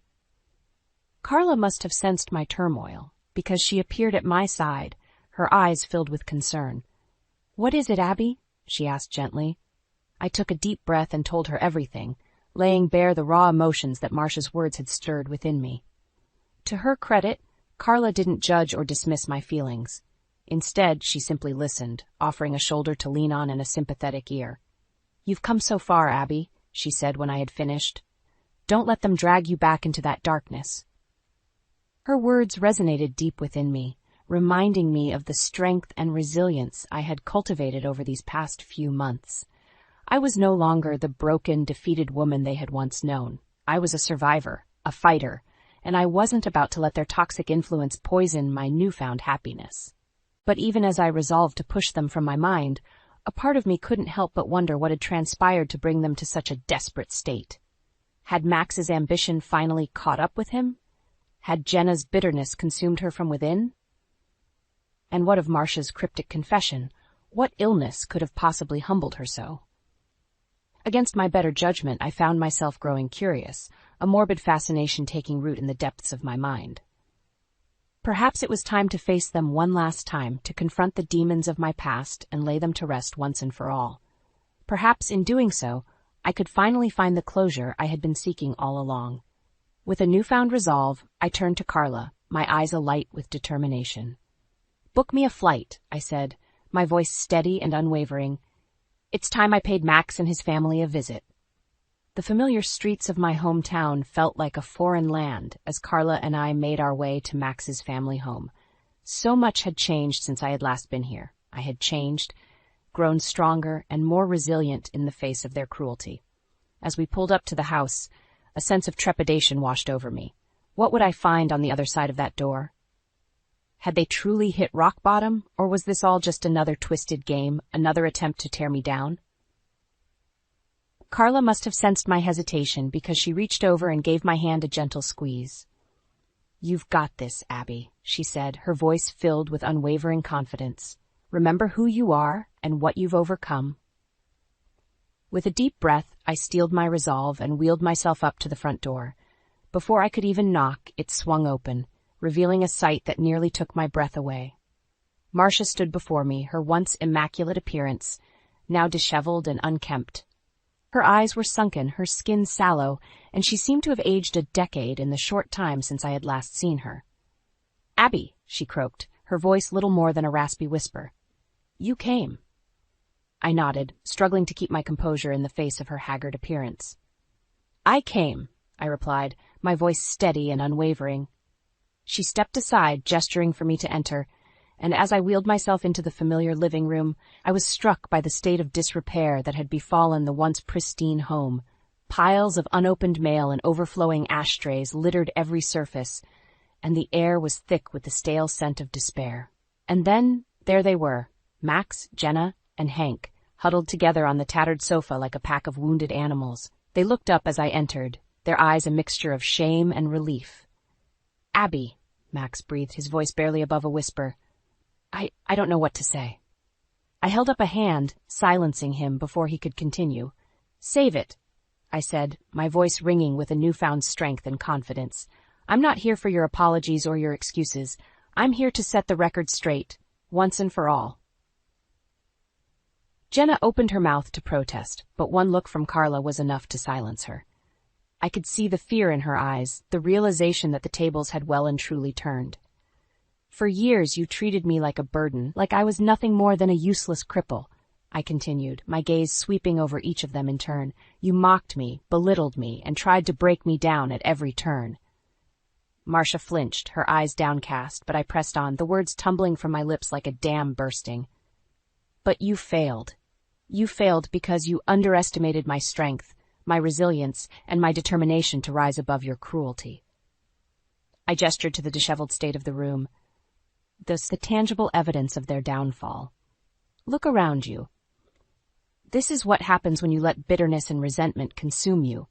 This is the price you pay for treating others with such callous disregard." Max opened his mouth, but I cut him off with a sharp shake of my head. "No, Max, it's my turn to speak now." I took a deep breath, steeling myself for the final blow.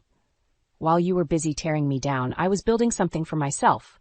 A life, a career, a future, all things you said I could never have. I reached into my bag and pulled out a thick portfolio, filled with samples of my work and glowing reviews from critics and collectors alike. "This is what you mocked me for," I said, tossing the portfolio onto the coffee table with a resounding thud. "This is the useless art that you said no one would ever want." Jenna's eyes widened as she flipped through the pages, her mouth hanging open in a silent gasp of disbelief. "But you were wrong," I continued, my voice rising with each word. "You were all wrong about me, and now the world knows the truth, that I am a survivor, a fighter, and a force to be reckoned with." I wheeled myself closer until I was mere inches from where they sat, huddled together like frightened children. "You called me a burden, but look at you now, crumbling under your own weight. I'm stronger without you, stronger than I've ever been, and that's something you'll never be able to take away from me." With those final words, I turned and made my way towards the door, Carla beaming with pride at my side. As we stepped out into the crisp evening air, I felt a weight lift from my shoulders, the weight of their hatred, their cruelty, and their toxic influence. I was free, truly free, and nothing they could say or do would ever change that. In that moment, I knew that I had won, not just the battle but the war, and as we drove away, leaving their shattered lives behind, I couldn't help but smile. Revenge, it seemed, was indeed a dish best served cold. The monotony of the office cubicle was suffocating. I stared blankly at the spreadsheet on my computer, trying to muster the energy to care about the numbers dancing across the screen. Just another day, another grueling marathon of data entry and analysis. "Earth to Jessa," Marie's voice jarred me from my trance. My best friend leaned against the cubicle wall, her vibrant red hair and infectious smile a stark contrast to the drab office surroundings. "Hey, Marie," I replied, plastering on a half-hearted grin. "What's up? What's up?" She scoffed playfully. "Girl, you've been cooped up in this place for way too long. If you don't come out with us this weekend, I swear I'll drag you out myself." I sighed, knowing full well that Marie's threats were never idle. "Come on, you know I have this big project at work. The numbers won't crunch themselves." Marie rolled her eyes dramatically. "Work can wait. This is about living a little. Plus, I've heard there's someone you need to meet." My curiosity piqued despite my initial reluctance. Marie had a knack for sniffing out potential romantic interests, and her matchmaking skills were legendary. All right, you win. I'll come out this weekend." Her face lit up like a kid on Christmas morning. "That's my girl. Trust me, Jess. This one's going to be special." Little did I know how prophetic those words would prove to be. The weekend arrived, and Marie whisked me away to a local lake where our group of friends had rented boats for the day. As I stepped onto the dock, the warm sun kissed my skin, and the gentle breeze carried the scent of freedom. For a few precious hours, I allowed myself to shed the shackles of my routine and simply exist in the moment. It was during one of our breaks, as we lounged on the grassy shore, that Marie nudged me gently. "There he is," she whispered, nodding towards a tall, broad-shouldered man approaching our group. My breath caught in my throat as our eyes met. His smile was disarming, his gaze intense yet inviting. "So you're the esteemed accountant, Jessa?" he said, his voice rich and melodic. Suddenly self-conscious, I tucked a stray strand of hair behind my ear. "Yep, crunching numbers by day, trying to avoid too much excitement by night." He chuckled, a deep, rumbling sound that sent a shiver down my spine. "Well, we can't have that, can we? I'm Ethan, and I insist you join us for a bonfire at my cabin later. It's time you embraced a little adventure." As our eyes locked once more, I knew my life was about to change forever. Ethan's invitation sparked a flame within me, igniting a desire for adventure that had long been dormant. As our group gathered around the crackling bonfire at his cabin later that evening, I found myself drawn to him like a moth to a brilliant flame. The way he commanded the attention of those around him was mesmerizing. He regaled us with tales of his travels, his voice rich and captivating, painting vivid pictures in our minds, and whenever his gaze met mine, a jolt of electricity seemed to pass between us. "So, Jessa," he said, leaning in conspiratorially, "what's a brilliant accountant like yourself doing wasting away in some stuffy office?" I felt my cheeks flush at his compliment. "It pays the bills." I replied with a shrug, trying to play it cool. Not exactly the most exciting career path, but someone has to keep the numbers in line. He shook his head, a playful grin tugging at the corners of his mouth. That's a tragedy. A mind like yours deserves to be challenged, to be pushed to its limits. Have you ever considered working for a company that truly values your talents? Before I could respond, Marie nudged me with her elbow, wiggling her eyebrows suggestively. I shot her a warning glance, but the damage was done. Ethan had piqued my curiosity. As the night wore on and the fire dwindled to embers, our group slowly dispersed, leaving Ethan and me alone in the flickering glow. We talked for hours about our hopes, our dreams, our fears. It was as if we had known each other for a lifetime, our connection transcending the boundaries of time and space. When the first rays of dawn began to peek over the horizon, I knew my life would never be the same. Ethan had awakened something within me, a hunger for more than just the mundane existence I had grown accustomed to. Over the next few weeks, our bond deepened with each stolen moment we shared. Ethan was like a whirlwind, sweeping me off my feet and carrying me to heights I had never dared to dream of. His charm was intoxicating, his confidence contagious. And then, one fateful evening, as we strolled hand in hand through a moonlit park, he stopped and turned to face me, his eyes shining with an intensity that stole my breath away. "Jessa," he said, his voice barely above a whisper, "I know we haven't known each other long, but I feel like I've known you forever. It's almost unsettling how easy it is to talk to you, to be myself around you." My heart pounded in my chest as I gazed up at him, lost in the depths of his eyes. "I know the feeling," I replied, my voice trembling with emotion. "It's like we're picking up a conversation from another lifetime." And with those words, he pulled me close, his lips crashing against mine in a kiss that set my very soul ablaze. In that moment, I knew that no matter what the future held, my life would never be the same. Little did I know just how true those words would prove to be. From that fateful night in the park, my relationship with Ethan progressed at a dizzying pace. It was as if we were making up for lost time, desperate to cram a lifetime of moments into every fleeting second we spent together. He showered me with affection and attention, sweeping me off my feet with grand gestures and whispered promises. And I, foolish and blinded by the intensity of my feelings, surrendered myself completely to the whirlwind romance. It wasn't long before Ethan insisted on introducing me to his family, a prospect that filled me with equal parts excitement and trepidation. I had never been one to crave the spotlight, and the thought of meeting the people who had shaped the man I loved filled me with a nervous energy. "Don't worry, darling," Ethan soothed, sensing my apprehension. "My mother can be a bit intense, but she'll adore you once she gets to know you." I should have heeded the warning in his words, but love had blinded me to the potential dangers that lay ahead. The day of our first family dinner arrived, and I found myself standing on the doorstep of Ethan's childhood home, a sprawling estate that spoke of wealth and prestige. As the heavy oak door swung open, I was greeted by a woman whose steely gaze and pinched expression immediately set me on edge. "So you're the one Ethan's been raving about," she said, her voice dripping with disdain. "I can't say I'm impressed." I swallowed hard, my throat suddenly dry. "It's a pleasure to meet you, Mrs. Margaret," she snapped, her eyes narrowing, "and you would do well to remember that." Before I could respond, Ethan appeared, his warm smile a stark contrast to his mother's icy demeanor. "Mother, please," he chided gently. "Jessa is our guest. Let's not scare her off just yet." Margaret huffed but stepped aside to allow us entry. As we made our way into the opulent dining room, I couldn't shake the feeling that I had just stepped into the lion's den, and the predator was circling. Dinner was a tense affair, punctuated by Margaret's pointed barbs and veiled insults. Ethan tried his best to deflect her attacks, but it was clear that his mother held a deep-seated disdain for me, a disdain that only seemed to grow as the evening wore on.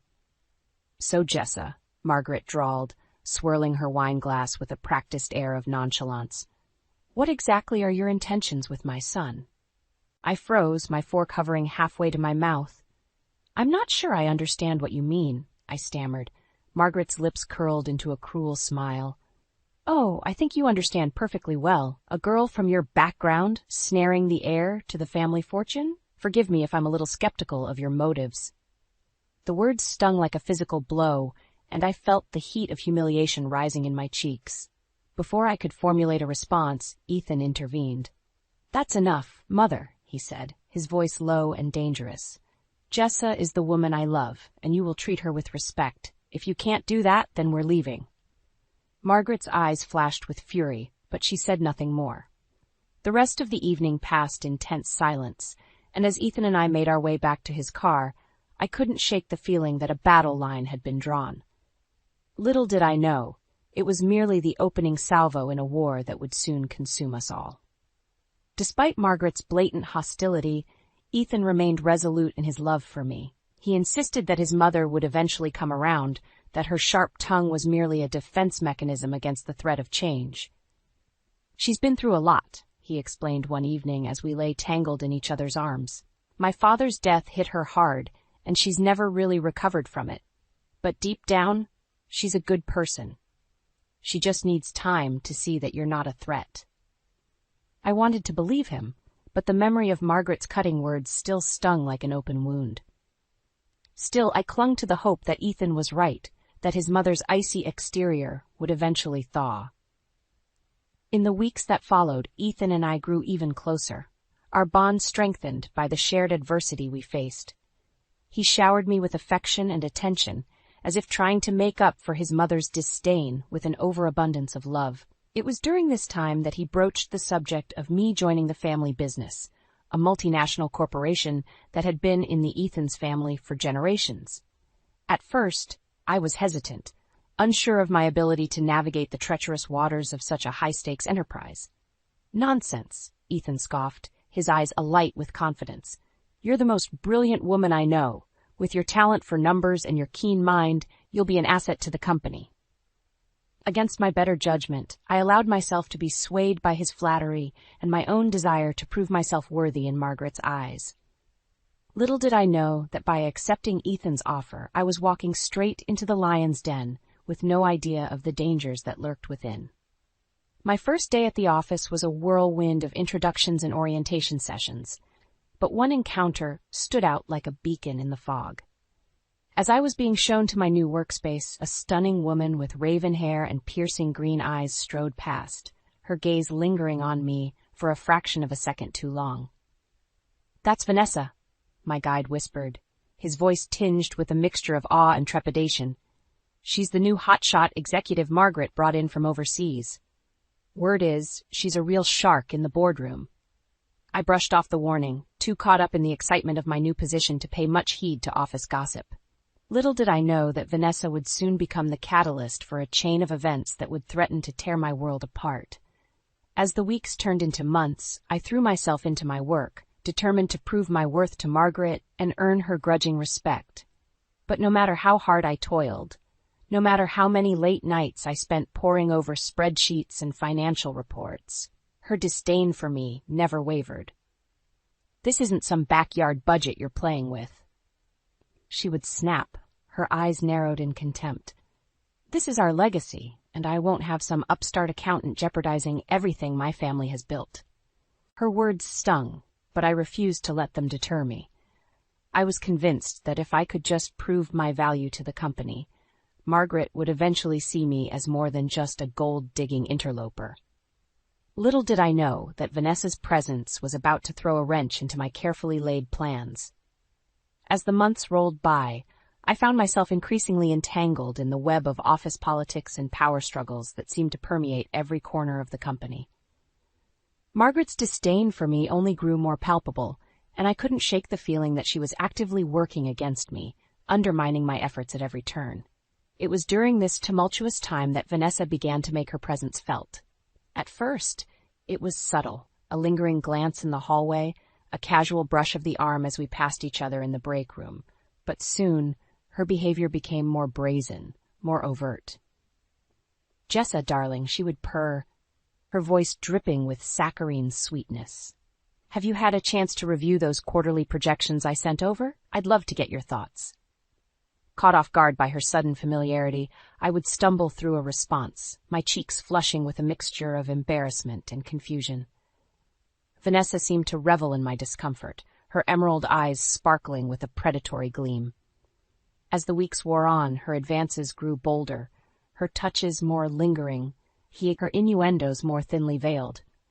And all the while, I couldn't shake the feeling that she was toying with me, playing some twisted game whose rules I couldn't begin to fathom.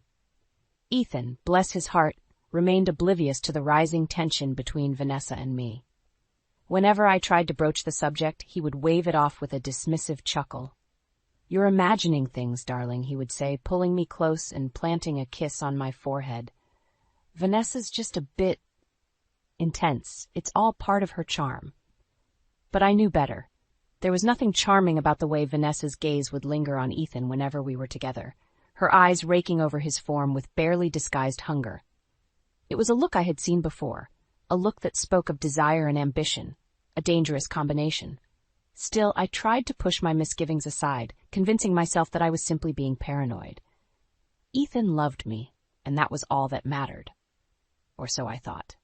It all came to a head one fateful evening when Ethan and I were working late at the office, poring over financial reports in preparation for an upcoming board meeting. We were the only ones left in the building, or so I thought. As I stepped out of Ethan's office to use the restroom, I heard a sound that stopped me dead in my tracks. The unmistakable sound of muffled laughter, followed by a low, throaty moan. My heart pounding in my chest, I crept down the hallway, following the sounds until I reached the door of an empty conference room. And there, through the sliver of space between the door and the frame, I saw a sight that shattered my world into a million pieces. Ethan, my Ethan, the man I loved with every fiber of my being, locked in a passionate embrace with Vanessa, their bodies intertwined in a dance of lust and betrayal. As the realization of what I was witnessing crashed over me like a tidal wave, I felt the air being sucked from my lungs, the ground shifting beneath my feet. In that moment, everything I thought I knew, everything I believed in, crumbled to dust. And as the tears streamed down my face, a newfound fire ignited within me, a fire fueled by rage, hurt, and a burning desire for revenge. The days and weeks following my devastating discovery passed in a blur of anguish and disbelief. I tried to confront Ethan about what I had witnessed, but he brushed off my concerns with a wave of his hand and a reassuring smile that no longer held any warmth. "You're imagining things, Jessa," he would say, his voice dripping with condescension. "It's just work stress getting to you. You know how Vanessa can be, all that intensity and ambition. It's nothing to worry about." But I knew better.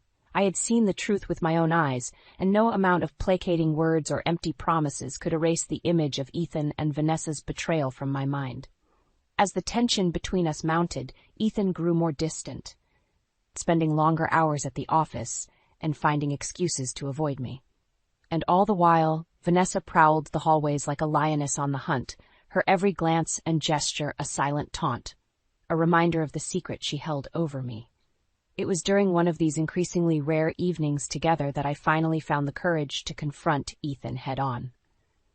We were sitting in tense silence, the weight of our unspoken truths hanging heavy in the air, when I finally broke. "Ethan, we need to talk," I said, my voice trembling with a mixture of anger and heartbreak. "I've noticed you've been distant lately. Is something going on?" He shifted uncomfortably in his chair, refusing to meet my gaze. "You're imagining things. It's just work stress." The familiar refrain, the same dismissive tone that had become his default response whenever I dared to broach the subject of his infidelity. Something inside me snapped, and before I could stop myself, the words came tumbling out in a torrent of pent-up emotion. "Don't lie to me, Ethan. I know about you and Vanessa. I saw you together in the conference room that night. I saw everything." His head snapped up, his eyes wide with shock and panic. For a moment, he looked like a cornered animal, trapped and desperate for an escape route. But then, as the realization of his exposed betrayal sank in, his expression hardened, and a cruel sneer twisted his once handsome features. "So, you finally found out," he said, his voice dripping with disdain. "I have to admit, I didn't think you had it in you to confront me, but I suppose even a mousy little thing like you has a breaking point."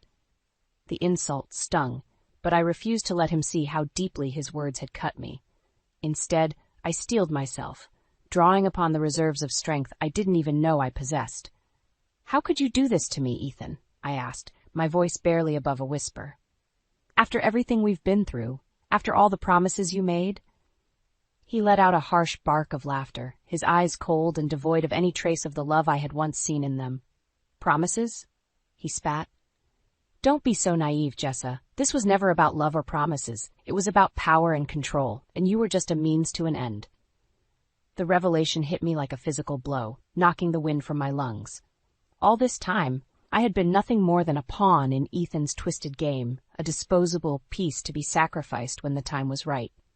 But even as the sting of his betrayal threatened to consume me, a new emotion began to take root, a burning, all-consuming fury that set my very soul ablaze. If Ethan thought he could discard me so easily, he was sorely mistaken. I would make him pay for his sins, for the pain and humiliation he had inflicted upon me. And as I looked into his cold, heartless eyes, I knew that this was only the beginning. The battle lines had been drawn, and I was ready for war. The aftermath of Ethan's confession was a whirlwind of anger, betrayal, and disbelief. As the harsh reality of his deceit sank in, I found myself consumed by a burning desire for vengeance, a desire that threatened to overshadow every other aspect of my life. Ethan, for his part, seemed utterly unfazed by the emotional maelstrom he had unleashed. With a callousness that chilled me to the bone, he delivered the final blow, the words that would forever shatter the illusion of the life we had built together. "Vanessa's pregnant," he said, his voice devoid of any trace of remorse, "and I want a divorce." The ground seemed to shift beneath my feet, and for a moment I thought I might be sick. Pregnant? Divorce? How could this be happening? How could the man I had loved with every fiber of my being be so cruel, so heartless? Before I could formulate a response, the sound of footsteps in the hallway heralded the arrival of a familiar figure. Margaret, her face a mask of fury and disgust. "What is the meaning of this?" she demanded, her piercing gaze boring into Ethan with a mixture of rage and disappointment. Ethan met her stare with a defiant glare, his jaw set in a hard line. "I'm leaving Jessa," he said, his voice tinged with a note of finality. "Vanessa is carrying my child, and I want to be with her." Margaret's eyes widened in shock, her lips parting in a silent gasp of disbelief. For a moment, she looked as though she might crumple to the floor, the weight of Ethan's betrayal too much to bear. But then, something seemed to shift within her, a steely resolve hardening her features. She turned her gaze towards me, and for the first time I saw something other than disdain in her eyes. A flicker of respect, perhaps even empathy. "This is unthinkable," she hissed, her voice trembling with barely contained fury. "You have shamed this family, Ethan. You are no longer welcome in this company or in our lives." Ethan's eyes narrowed, his lips curling into a sneer. "You can't do this, Mother. This is my company, my legacy." "Your legacy?" Margaret spat, her words dripping with contempt. "You have squandered your legacy, boy. You have thrown it all away for a fleeting dalliance with that woman." Her gaze flickered towards me, and for a brief moment I saw something akin to regret in her eyes. "I never wanted this, Jessa," she said, her voice softening ever so slightly. "But he has left me no choice. We do what must be done." And just like that, a fragile alliance was forged, an unlikely partnership born from the ashes of betrayal and heartbreak. Margaret and I, two women united by a common enemy and a burning desire for justice. As Ethan stormed out of the room, his parting words a bitter promise of retaliation, I felt a newfound sense of purpose coursing through my veins. The battle had been joined, and I was determined to emerge victorious, no matter the cost. Little did I know that the road ahead would be fraught with danger and deception, a twisted labyrinth of lies and manipulation that would test the very limits of my resolve. But in that moment, fueled by the fire of Margaret's righteous fury and my own thirst for vengeance, I was ready to face whatever challenges lay ahead. The war had begun, and I would stop at nothing to ensure that Ethan and Vanessa paid for their sins. In the days and weeks that followed Ethan's explosive confession, Margaret and I forged an unlikely alliance, bound by our shared desire for vengeance against those who had wronged us. Despite our rocky history, we found common ground in our anger and determination to see justice served. "You underestimated me, Ethan," I spat, my voice dripping with venom as Margaret and I sat huddled in her opulent office, plotting our next move. "That was your first mistake." Margaret's lips curved into a grim smile, her eyes glinting with a predatory gleam. And mine, she admitted, her voice tinged with regret. I never wanted this, Jessa. But he left me no choice. We do what must be done. And so we hatched our plan, a meticulously choreographed dance of deception and manipulation designed to dismantle Ethan's world piece by piece. First, we would strike at the heart of his newfound happiness, Vanessa. With Margaret's resources and my insider knowledge of the company's inner workings, we began to unravel the tangled web of lies and deceit that Vanessa had spun. Slowly but surely, we exposed her true nature. A calculating, manipulative viper who had sunk her fangs into Ethan, poisoning his mind and heart with her toxic ambition. One by one, we revealed her misdeeds to the board, her illicit affairs and underhanded dealings laid bare for all to see. And as the truth came to light, the whispers and sidelong glances began, until Vanessa found herself ostracized and reviled by those she had once sought to impress. "Please, Jessa," she begged, cornering me in the hallway one day, her once flawless facade crumbling under the weight of her exposed duplicity. "You have to help me. I'm carrying Ethan's child." I met her pleading gaze with a cold, impassive stare, reveling in the sweet taste of her desperation. "You brought this on yourself, Vanessa," I said, my voice devoid of any trace of sympathy. "You made your bed, now lie in it." With Vanessa's downfall, the first domino had fallen, and Ethan's world began to unravel at the seams. Stripped of his position and his power, he found himself adrift, a once mighty titan reduced to a mere shadow of his former self. And through it all, Margaret stood by my side, her steely resolve never wavering, even as the weight of her own guilt threatened to consume her. "I never wanted this for him," she confessed one evening, her voice barely above a whisper as we sipped glasses of expensive scotch in the dimly lit confines of her study. "He was my son, my flesh and blood, but he left me no choice." I reached across the table, placing my hand atop hers in a rare moment of shared vulnerability. "He made his choices, Margaret," I said, my voice gentle but firm. "Now he has to live with the consequences." As the dust settled and the smoke cleared, Margaret extended an unexpected olive branch, an offer to take the reins of the company, to lead it into a new era of prosperity and redemption. "You've proven your worth, Jessa," she said, her eyes shining with a newfound respect. "You might as well make it official." And as I looked into her eyes, I saw not just the hard-won victory of our shared vendetta, but the promise of a new beginning. A chance to rise from the ashes of betrayal and forge a path of my own making. With a steadying breath, I accepted her offer, knowing that the road ahead would be paved with challenges and obstacles, but for the first time in what felt like an eternity, I felt a glimmer of hope, a belief that, perhaps, the darkest chapters of my life were finally behind me. Little did I know that the true test of my resilience was yet to come. I stared at Ethan, the new guy from Blue Peak Consulting, his charming smile already irking me. "Riley, so, you're the new golden boy from Blue Peak?" He chuckled, unfazed. "Something like that. And you are?" "The person who's going to make sure you don't mess everything up." I shot back, my tone clipped. Dovetail Solutions prided itself on its family-like atmosphere, but with our recent merger with Blue Peak, I knew there'd be friction. Ethan's breezy confidence set my teeth on edge. This place was my home turf. Over the next few months, Ethan and I worked closely on several high-stakes projects. His broad, innovative ideas often clashed with my meticulous, detail-oriented approach. Heated discussions turned into long nights poring over reports, fueled by greasy takeout and shared stories of our upbringings. Gradually, begrudging respect seeped in. Ethan's charisma was undeniable, and I found myself drawn to his relentless optimism. Our professional partnership evolved into something deeper, a bond forged through the trenches of corporate warfare. 2 years later, we married in a small, intimate ceremony. As my career soared and I became a senior director, Ethan remained a manager. Tension simmered beneath the surface. "People see me, and they see your husband, not Ethan the manager, just Mr. Riley." He grumbled one night over takeout containers littering our living room. I squeezed his hand, trying to reassure him. "This is our success, Ethan. We're a team, remember?" But cracks were already forming in our once unshakable partnership. I should have seen the signs earlier, but I was too blinded by Ethan's charm. The late nights at the office took a toll, not just on our workload, but on our relationship. We grew closer, sharing stories over greasy burgers and fries, laughing at inside jokes no one else understood. "You know, you're not so bad, Riley," Ethan said one night. His tie loosened as we pored over financial projections. "For someone so uptight, that is." I rolled my eyes, trying to hide my smile. "And you're not as insufferable as I thought." That was our dynamic, constant back and forth, challenging each other at every turn.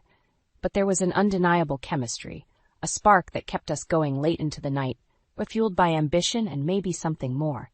It wasn't until our first major account review that the cracks began to show. Ethan stumbled through his portion of the presentation, glossing over crucial details I'd drilled into him. "If I may," I interjected smoothly, "our strategy also includes adaptive risk management and real-time analytics to mitigate—" "You just can't resist taking over, can you?" Ethan snapped, his cheeks flushed. I recoiled, stunned by his outburst in front of the client. But I powered through, deftly addressing their concerns while subtly undermining Ethan's credibility. After that day, something shifted between us. The late nights grew tenser, our banter edgier.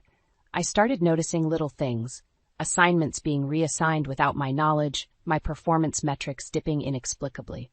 "Ethan, why is our workload so uneven lately?" I asked one evening as we worked late, yet again. "It's like you're offloading everything onto me." He shrugged, not meeting my gaze. "We're a team, right? What's mine is yours." But I knew there was more to it, so I started digging, combing through reports and client feedback. And what I found made my blood run cold. A systematic pattern of my top clients being redirected to Ethan's accounts. The evidence was damning: emails with my forged signature, spreadsheets manipulated to boost his numbers at my expense. I confronted him, anger and hurt swirling within me. "Explain this," I demanded, slamming the stack of documents on his desk. "Why are my clients suddenly being assigned to your team without my consent?" Ethan's face paled, but he quickly regained his composure. "You're imagining things, Riley. Maybe you just can't keep up." His words cut deep, but I was done playing games. I gathered every shred of proof, determined to expose his deceit once and for all. If Ethan wanted to play dirty, I'd make sure he paid the price. Despite the mounting evidence of Ethan's betrayal, I tried to salvage our relationship. Maybe it was denial or foolish hope that the man I'd fallen for was still in there somewhere. But I refused to give up without a fight. We went to counseling, where I laid everything out: the forged documents, the reassigned clients, the plummeting metrics. Ethan admitted to feeling overshadowed by my success, but swore it was a momentary lapse in judgment. "I'm so sorry, Riley," he said, his eyes brimming with tears. "You have to believe me. It'll never happen again." Against my better judgment, I wanted to trust him. We renewed our vows in a small ceremony, promising to rebuild our partnership on a foundation of honesty and mutual respect. For a while, things seemed better. Ethan was present, attentive, and his performance improved. I started to let my guard down, allowing myself to hope we'd make it through this storm stronger than ever. Then the unthinkable happened. I was passed over for a senior director role I'd been grooming for. Instead, the position went to Ethan, who was promoted to VP of Operations. How could they do this? I ranted to my best friend Lila over glasses of wine. After everything Ethan pulled, he gets rewarded? Lila squeezed my hand. "I'm so sorry, Rye, but you know this place. Connections mean everything. Ethan probably just has the right allies." I wanted to believe it was just corporate politics at play. But deep down, I knew the truth. Ethan had sabotaged me again, this time more thoroughly than ever. The final straw came during a make-or-break presentation for a lucrative international client. I'd prepped Ethan extensively, drilling him on every possible scenario. But when the tough questions came, he faltered, stumbling over basic details. "If I may," I interjected smoothly, shooting him a pointed look. "Our adaptive analytics platform is designed to provide real-time insights, mitigating risks, and—" "Enough, Riley," Ethan exploded, his face flushed with rage. "I've got this." But it was clear to everyone in that room that he didn't. The client rep, Jessica Marshall, leveled a withering gaze at him. "Mr. Bennett, it seems you're struggling with the fundamentals here. Perhaps we should reconvene when you're better prepared." As they filed out, Ethan turned on me, his eyes blazing with fury. "Happy now? You just couldn't let me have this one moment, could you?" I met his glare, my own anger simmering. You brought this on yourself, Ethan. I tried to help you, but you were too arrogant and insecure to listen. His face contorted with rage, and for a split second, I wondered if he might strike me. But he just shook his head in disgust and stormed out, leaving me alone to clean up his mess once again. After the disastrous presentation, things only got worse between Ethan and me. We could barely be in the same room without tensions flaring. What little remained of our marriage had withered, poisoned by resentment and mistrust. But I refused to back down at work. I poured myself into my projects, determined to prove my worth and reclaim the success Ethan had tried to steal from me. Late nights at the office became the norm as I immersed myself in analytics reports and client strategy sessions. Lila noticed the strain immediately. "Ree, you look like hell. When's the last time you got a decent night's sleep?" I waved her off, chugging another venti latte. "I'm fine, just working hard to get back on track." Her brow furrowed with concern. "Is this about Ethan's promotion? Because you know that was a total sham, right?" I forced a tight smile. "Don't worry about me. I've got this under control." But I didn't have it under control. Not at all. No matter how hard I worked, how many extra hours I put in, my performance metrics kept plummeting.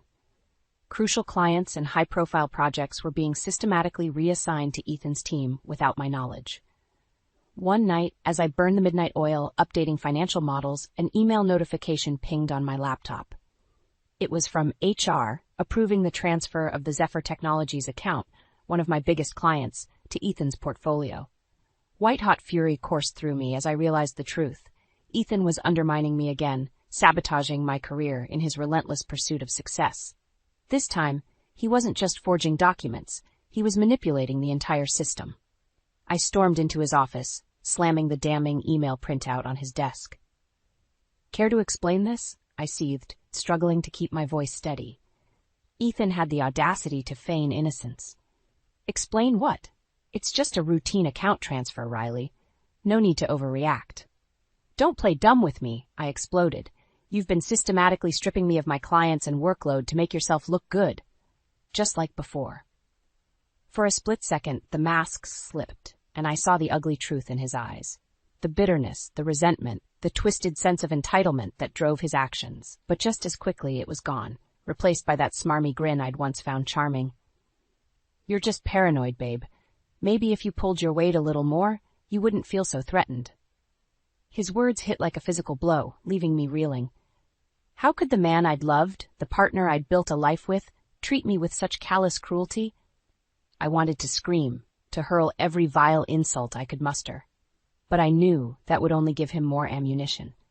So, with a Herculean effort, I reined in my fury and met his gaze with steely resolve. "This isn't over, Ethan. Not by a long shot."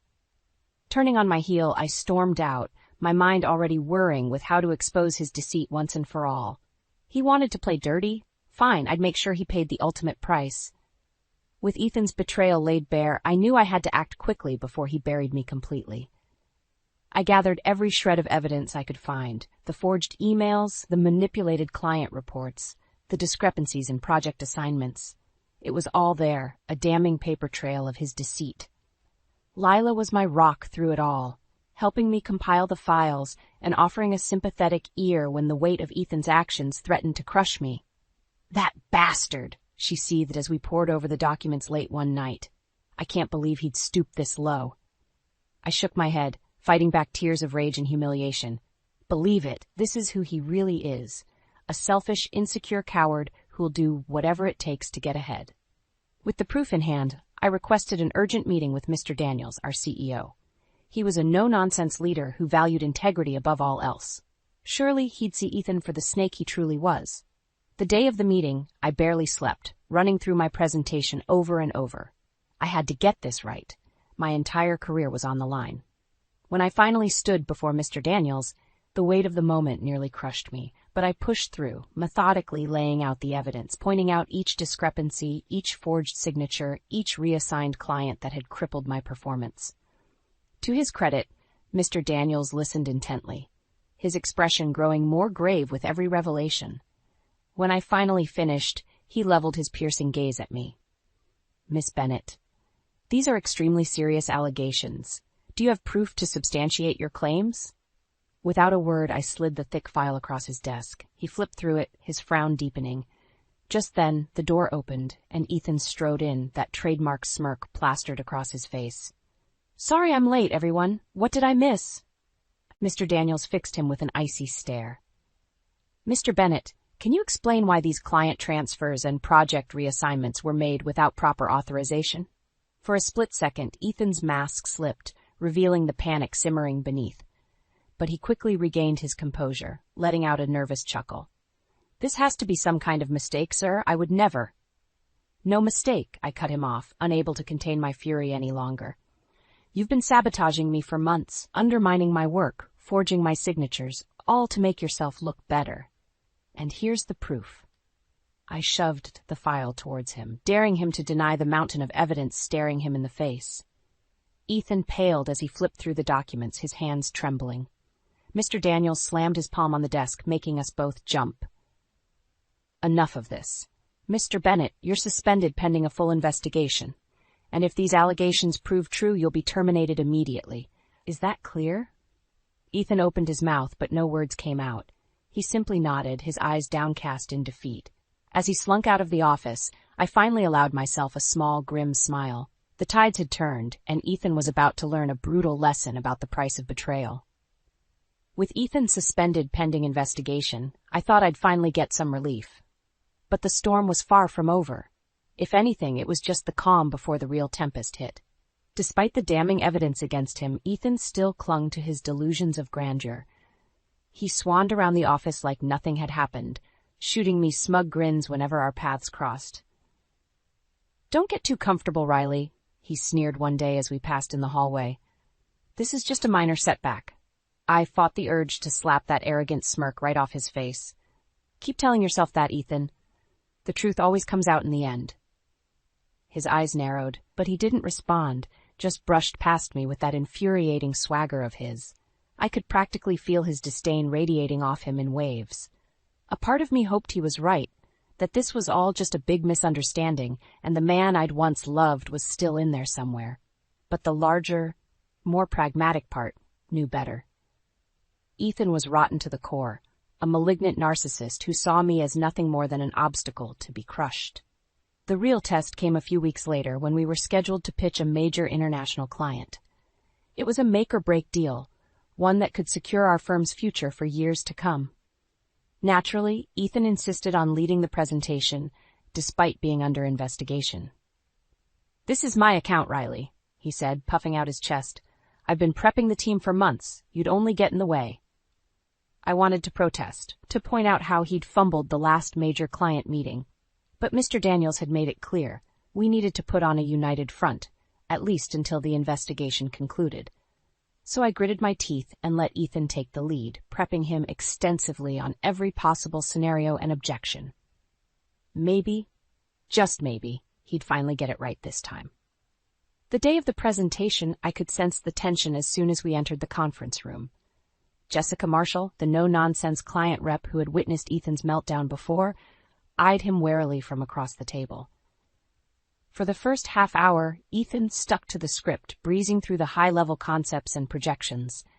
But then, the tough questions started rolling in, the kinds that required deep technical knowledge and strategic thinking. And just like before, Ethan crumbled under the pressure. "So how exactly would your risk mitigation protocols adapt to fluctuations in the Asian markets?" Jessica pressed, her eyes boring into him. Ethan stammered, his carefully rehearsed facade cracking. "Well, you see, our platform utilizes cutting-edge algorithms to—" He trailed off, his eyes darting around the room in desperation. I could see the client's interest waning by the second. Enough was enough. I wasn't about to let this arrogant fool torpedo the company I'd poured my life into. Squaring my shoulders, I leaned forward.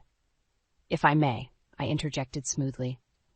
"Our adaptive risk analytics employ real-time data modeling to anticipate market fluctuations and dynamically adjust our mitigation strategies accordingly."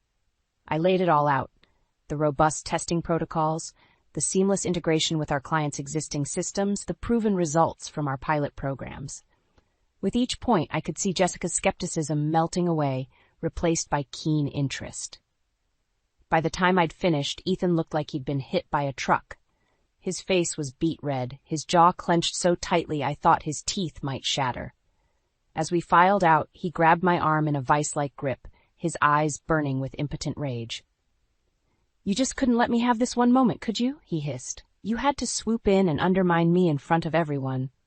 I met his glare with stony resolve. "I was cleaning up your mess, Ethan. Again. Maybe if you'd actually listened during our prep session instead of coasting on blind arrogance, you could have handled those questions yourself." His grip tightened until it was nearly unbearable. For a split second, I wondered if he might hit me. But then his whole body seemed to deflate, the anger replaced by something far more chilling, cold, bitter hatred. Releasing my arm with a contemptuous shove, he turned and stormed off, leaving me to pick up the shattered pieces of his failure once more. After the disastrous client meeting, Ethan went into full meltdown mode. He ranted and raged to anyone who would listen, spinning wild tales about how I'd conspired against him, sabotaging his efforts at every turn. "She's been out to get me from the start," he'd snarl, spit flying from his lips. Couldn't stand the fact that I was more talented, more qualified for those big roles. His delusions knew no bounds. I was the one who'd built my career from the ground up, through blood, sweat, and tears. Not him. He was just a smooth-talking con man who'd schemed and cheated his way to the top, cutting anyone down who got in his way. But for all his bluster, the truth was rapidly catching up to him. Mr. Daniels had tasked an internal audit team to comb through our records, and the evidence they uncovered was utterly damning. Forged contracts, manipulated invoices, diverted client accounts, the extent of Ethan's deceit knew no bounds. He'd orchestrated an elaborate web of lies and misdirection, all to inflate his own performance at my expense. When Mr. Daniels called us into his office, I could tell he already knew the score. His face was grave, his eyes shining with a mixture of anger and disappointment. "Mr. Bennett, Miss Riley," he began, his voice heavy. "The findings from the internal audit are disturbing, to say the least." He slid a thick file across the desk, the meticulously compiled paper trail of Ethan's transgressions. My heart pounded as I flipped through the documents, each one more shocking than the last. Ethan, however, remained infuriatingly smug. "With all due respect, sir, this is clearly a witch hunt orchestrated by my bitter ex-wife. I've been nothing but a model employee." "Save it," Mr. Daniels cut him off, his tone laced with disgust. "The evidence speaks for itself. Forged signatures, falsified reports, illicit client transfers. You've violated every ethical code this company stands for." Ethan opened his mouth, but Mr. Daniels held up a hand, silencing him. "I don't want to hear another word out of you. You're terminated, effective immediately. Clear out your desk and turn in your credentials." For a moment, Ethan looked like he might argue. But one glance at the CEO's steely expression seemed to deflate him. He simply nodded, shoulders slumped in defeat. As he shuffled out, I couldn't help but feel a pang of sadness amidst the overwhelming sense of vindication. This man, this pathetic, broken shell of a human being, had once been my partner, my best friend. Where had it all gone so wrong? Mr. Daniels must have sensed my turmoil, because he cleared his throat gently. "Miss Riley, I can't begin to express how disappointed I am in Mr. Bennett's actions. But I want you to know, we value your integrity and commitment to this company above all else." He slid another document across the desk, a contract promoting me to VP of Operations, Ethan's former role. It's time for a fresh start, a renewed commitment to the principles that made Dovetail great. I can think of no one better to lead that charge than you.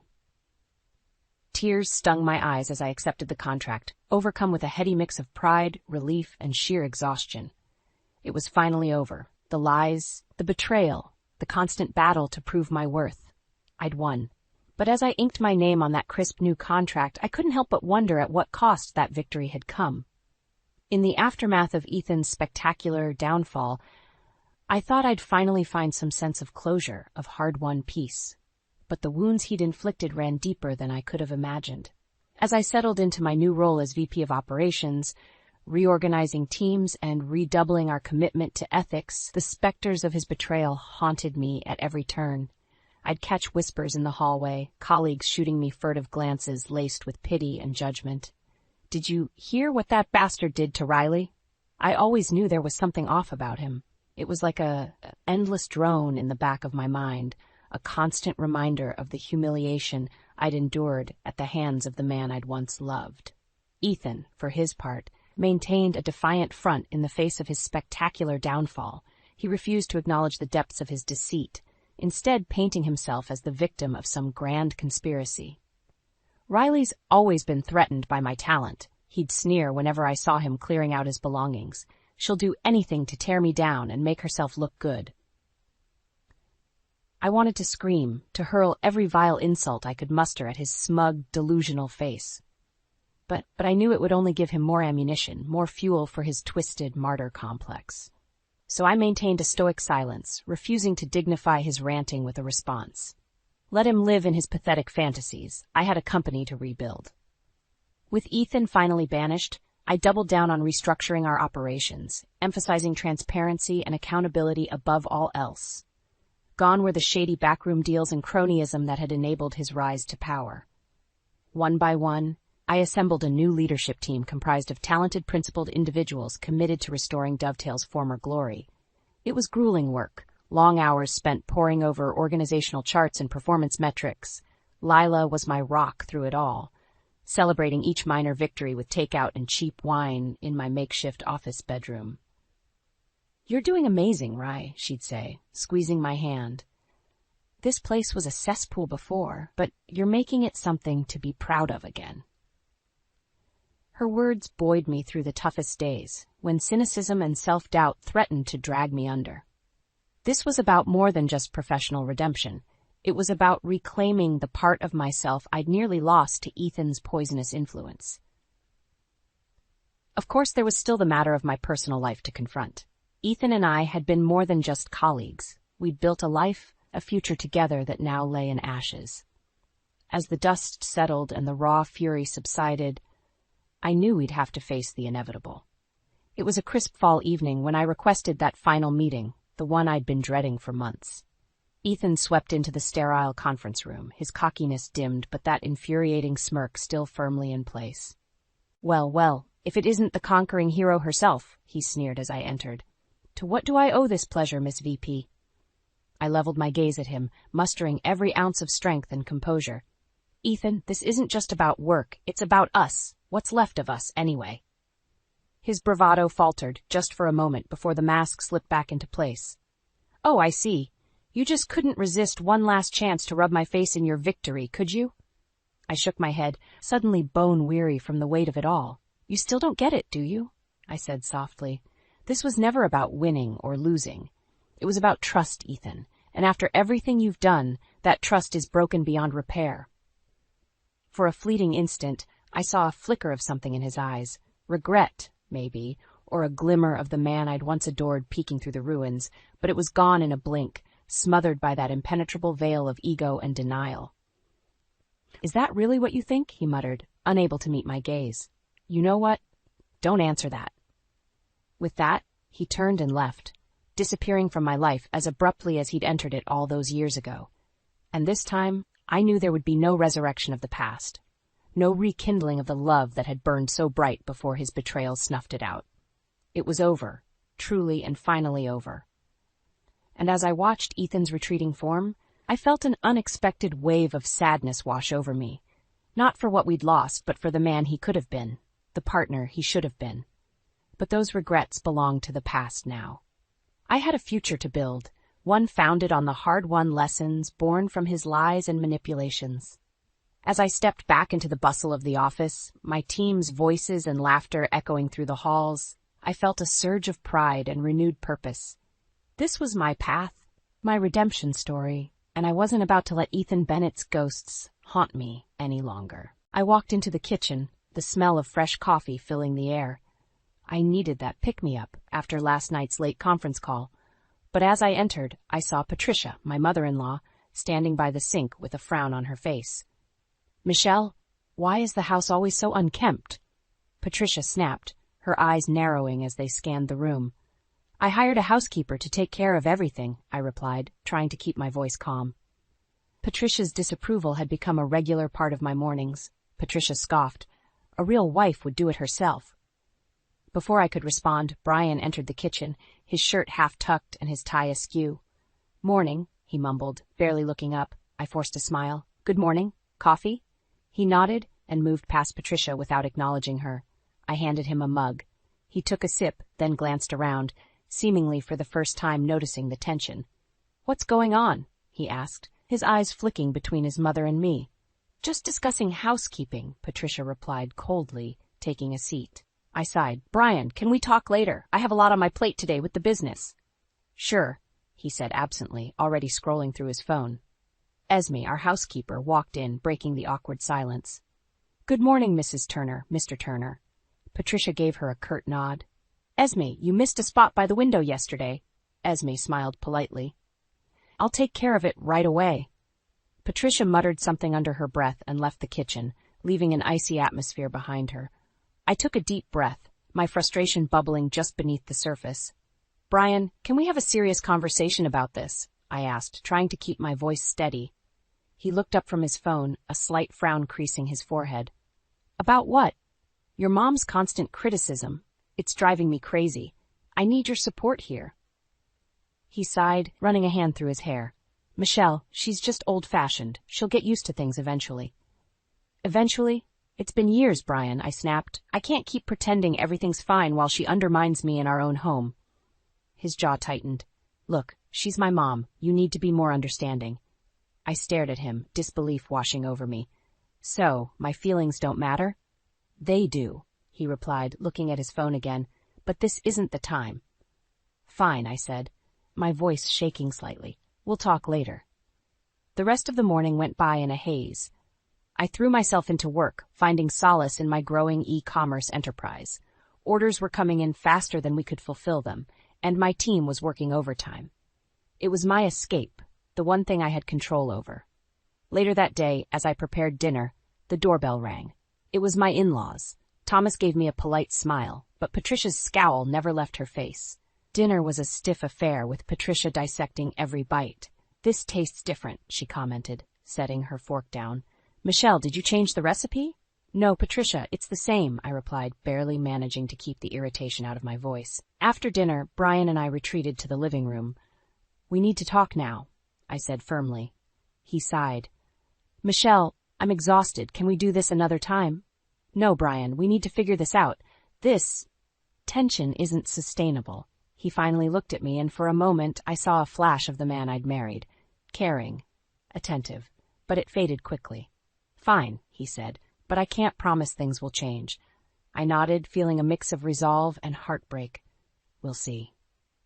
As I lay in bed that night, I couldn't shake the feeling that this was just the beginning. The seeds of discord had been planted, and I could only hope we could find a way to uproot them before they choked out what was left of our marriage.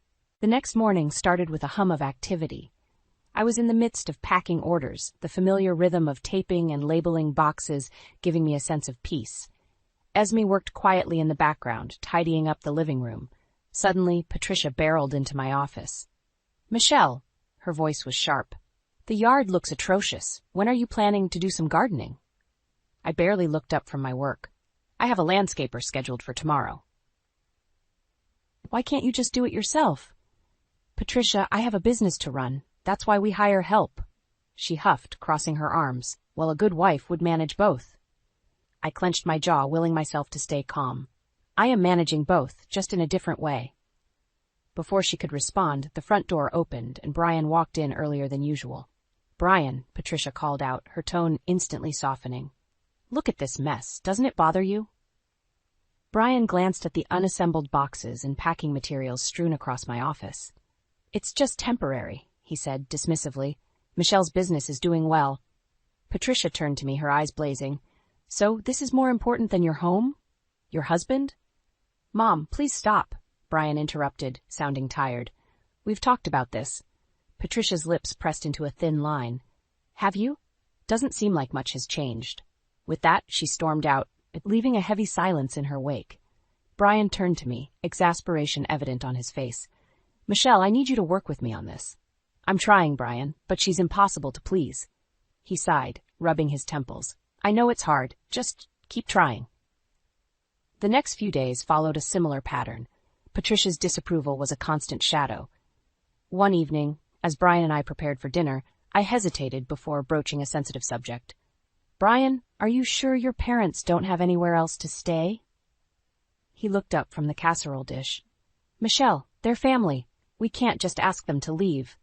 But it's causing so much tension. It's affecting us. He shook his head. They're not going anywhere. We just have to find a way to get along. Dinner was another tense affair. Patricia criticized everything from the flavor of the soup to the way the table was set.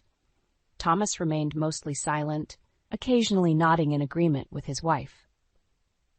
After dinner, as Brian and I cleaned up, I finally let my frustration show. This can't go on, Brian. We're all miserable. He turned to me, a rare anger in his eyes. What do you want me to do, Michelle? Throw them out on the street? No, but we need boundaries. Your mom can't keep attacking me in our own home. He threw the dish towel down. I'm doing the best I can, all right? Maybe if you tried harder, she'd back off. His words cut deep. I felt a mix of anger and sadness. Fine, I said quietly. I'll keep trying. The next morning, Esme was cleaning the guest bathroom when Patricia approached her. Esme, you missed the spot behind the toilet again. Esme's shoulders stiffened. I'll get it right away, Mrs. Turner. See that you do, Patricia snapped, turning on her heel and sending a cold glance my way. I clenched my fists, the urge to defend Esme strong, but I knew it would only result in more conflict. Brian's words from the night before echoed in my mind. Maybe if you tried harder, she'd back off. But a small, stubborn part of me doubted that anything I did would ever be good enough. As I tackled the day's work, I could feel the heavy weight of family tension pressing down on me. The whispers of disapproval from Patricia and the silent judgments from Thomas were suffocating. But there was no turning back. I had too much at stake to let their negativity derail me. I had to stay strong, even if it meant fighting this battle alone. Brian was getting home later and later. Each night I would sit in the living room, scrolling through my laptop while waiting for him. When he finally walked through the door, his tie loosened and his shirt wrinkled. I would try to strike up a conversation. Late again, I commented one night, not looking up from my screen. Yeah, he replied, his voice devoid of emotion. Work's been crazy. I closed my laptop and watched him head to the kitchen. He grabbed a beer from the fridge and sank into the couch opposite me. We need to talk about us, Brian. This distance between us is getting worse. He took a long sip of his beer, avoiding eye contact. I'm really tired, Michelle. Can we do this another time? This can't wait, I said, my frustration boiling over. We barely talk anymore. You're always at work or preoccupied. He sighed heavily, running a hand through his hair. I know, and I'm sorry, but I'm working hard to support us.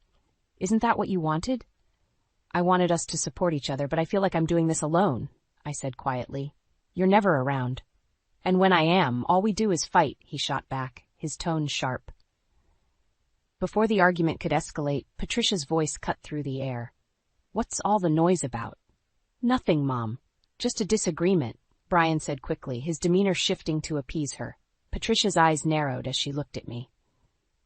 You should be more supportive of your husband, Michelle. He's working hard for this family. I clenched my fists under the table, willing myself to stay calm. I am supportive. I just want us to be a team. Patricia huffed. Maybe if you put as much effort into your marriage as you into your business, things would be better. Brian's phone buzzed, and he glanced down at the screen, frowning. I need to step out for a moment, he mumbled, avoiding my eyes. As he left, Patricia took a seat, her gaze fixed on me. Mark my words, Michelle, if you don't start acting like a real wife, you'll lose him.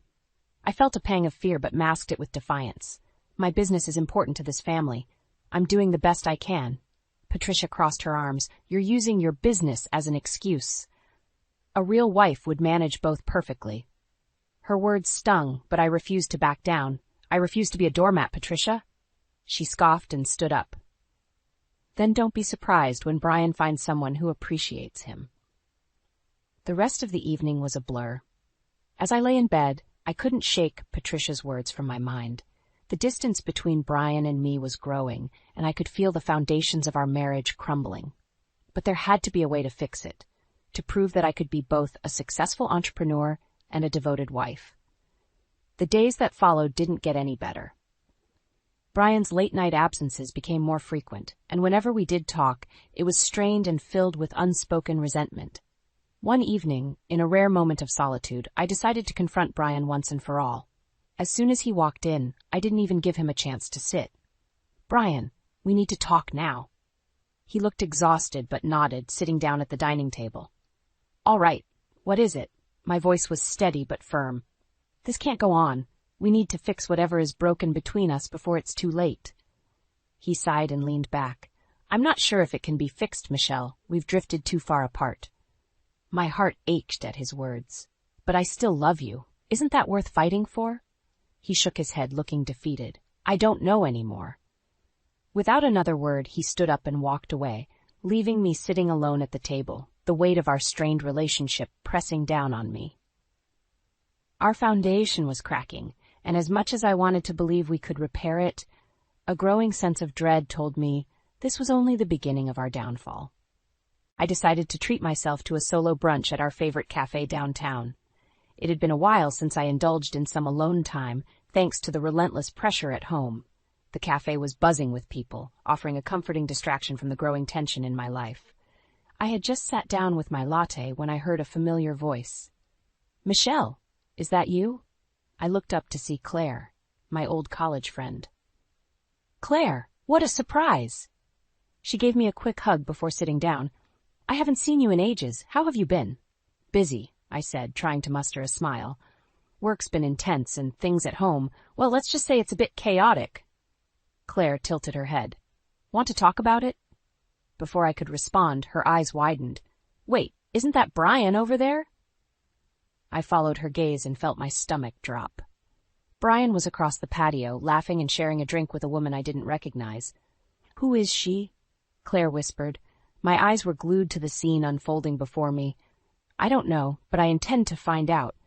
Brian looked like he was having the time of his life, completely at ease with this stranger. My hands clenched around my coffee cup, thoughts racing. Claire placed a hand on my arm. "What are you going to do?" I took a deep breath, trying to steady myself. "I'm going to get to the bottom of this." The rest of the brunch was a blur. My anger and confusion kept me on edge. As soon as I got home, I dug out the number of a private investigator I knew.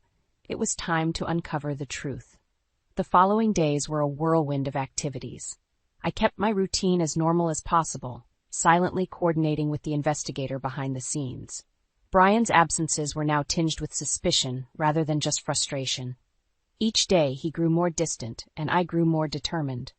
A week later, the investigator called, confirming my worst fears. Brian was having an affair with a younger woman from his office.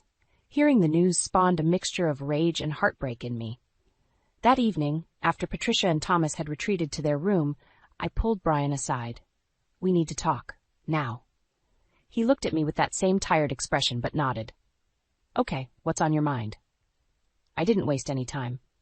"I know about your affair, Brian. I saw you with her, and I have proof." His face went pale. "Michelle, let me explain." I cut him off, my voice shaking with anger. "Explain? How do you explain betraying our marriage?" He stammered, searching for words. "It's not what you think. It's complicated." "Complicated," I shouted, losing control. "You lied to me, to our family. How could you do this?" Patricia and Thomas appeared at the top of the stairs, drawn by the commotion. "What's going on here?" Patricia demanded. "This doesn't concern you, Patricia," I snapped, my eyes never leaving Brian's. Brian held up his hands, trying to calm the situation. "Michelle, please, let's talk about this privately." "No, I'm done talking in private. I'm done with secrets." My voice was firm. "We'll figure out what to do from here, but understand this. I'm not the problem. You've made your choices, and now you have to live with them." I walked out, each step filled with a sense of finality. That night, I barely slept, the reality of my broken marriage weighing heavily on me. But a small part of me felt relief. The truth was out, and there was no going back. The next morning, Brian tried to talk to me again, but I was resolute. "I need space. If you want to fix this, you need to show me, not just tell me."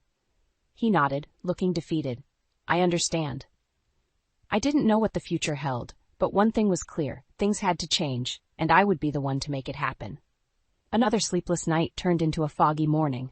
I sat at the dining table, staring at the untouched breakfast in front of me. Brian came down the stairs, looking worn out but determined. "Michelle, we need to talk," he began, sitting across from me. I met his gaze, my expression unreadable. Go ahead. He took a deep breath. I'm sorry. I know I've messed up, but we can fix this, can't we? I shook my head. It's not that simple, Brian. You broke my trust. Trust is the foundation of any relationship. But I love you, he insisted, reaching for my hand. I pulled away. Love isn't enough. Actions speak louder than words, and your actions have shown where your priorities lie. Just then, Patricia walked in, sensing the tension. What's going on? She asked, her eyes narrowing. We're discussing our marriage, Patricia, I said. It doesn't concern you. It most certainly does, Patricia snapped. Everything about this family concerns me. My patience was wearing thin. Fine, then understand this. Brian has been unfaithful. Patricia's eyes widened in shock, then narrowed in anger. How dare you accuse my son of such a thing? I have proof, I stated calmly, watching Brian's face turn pale again. Brian rose from his seat, his voice trembling. Mom, this is between Michelle and me. Patricia ignored him, turning to me with fury. You're lying. You're just trying to break this family apart. You've never been good enough for Brian. I stood up, the chair scraping loudly on the floor. I've always respected you and Thomas, even when you made it hard, but now I won't stand here and take this. Brian tried to step between us. Enough, both of you. This isn't helping. Patricia pointed a finger at me. You will regret treating my son this way. You're the problem here, not him. I felt my resolve harden. Patricia, your blind defense of Brian is exactly why we're in this mess. He needs to take responsibility, and you need to let us handle this. With that, I turned and left the room, the heavy weight of the confrontation pressing down on me. Upstairs, I packed a small suitcase, throwing in essentials. Brian followed me, desperation in his voice. Michelle, please don't go. We can work this out. I zipped my bag and looked at him, feeling a pang of sadness. I need some space. Staying here won't fix anything. Where will you go? He asked, his eyes pleading. I'll find a place. I have friends who can help. He stood there, defeated. I never wanted this. Neither did I said softly, but sometimes stepping away is the only way to save what's left. I moved past him and made my way down the stairs. Patricia was waiting, her eyes burning with resentment. Leaving won't fix anything, she hissed. It's a start, I replied, not looking back. As I walked out into the crisp morning air, I felt a strange mix of sorrow and relief. This was just the beginning of a new chapter, one where I had to reclaim my peace and rebuild my life from the ground up. I drove to Claire's house, grateful for her support during this chaotic time.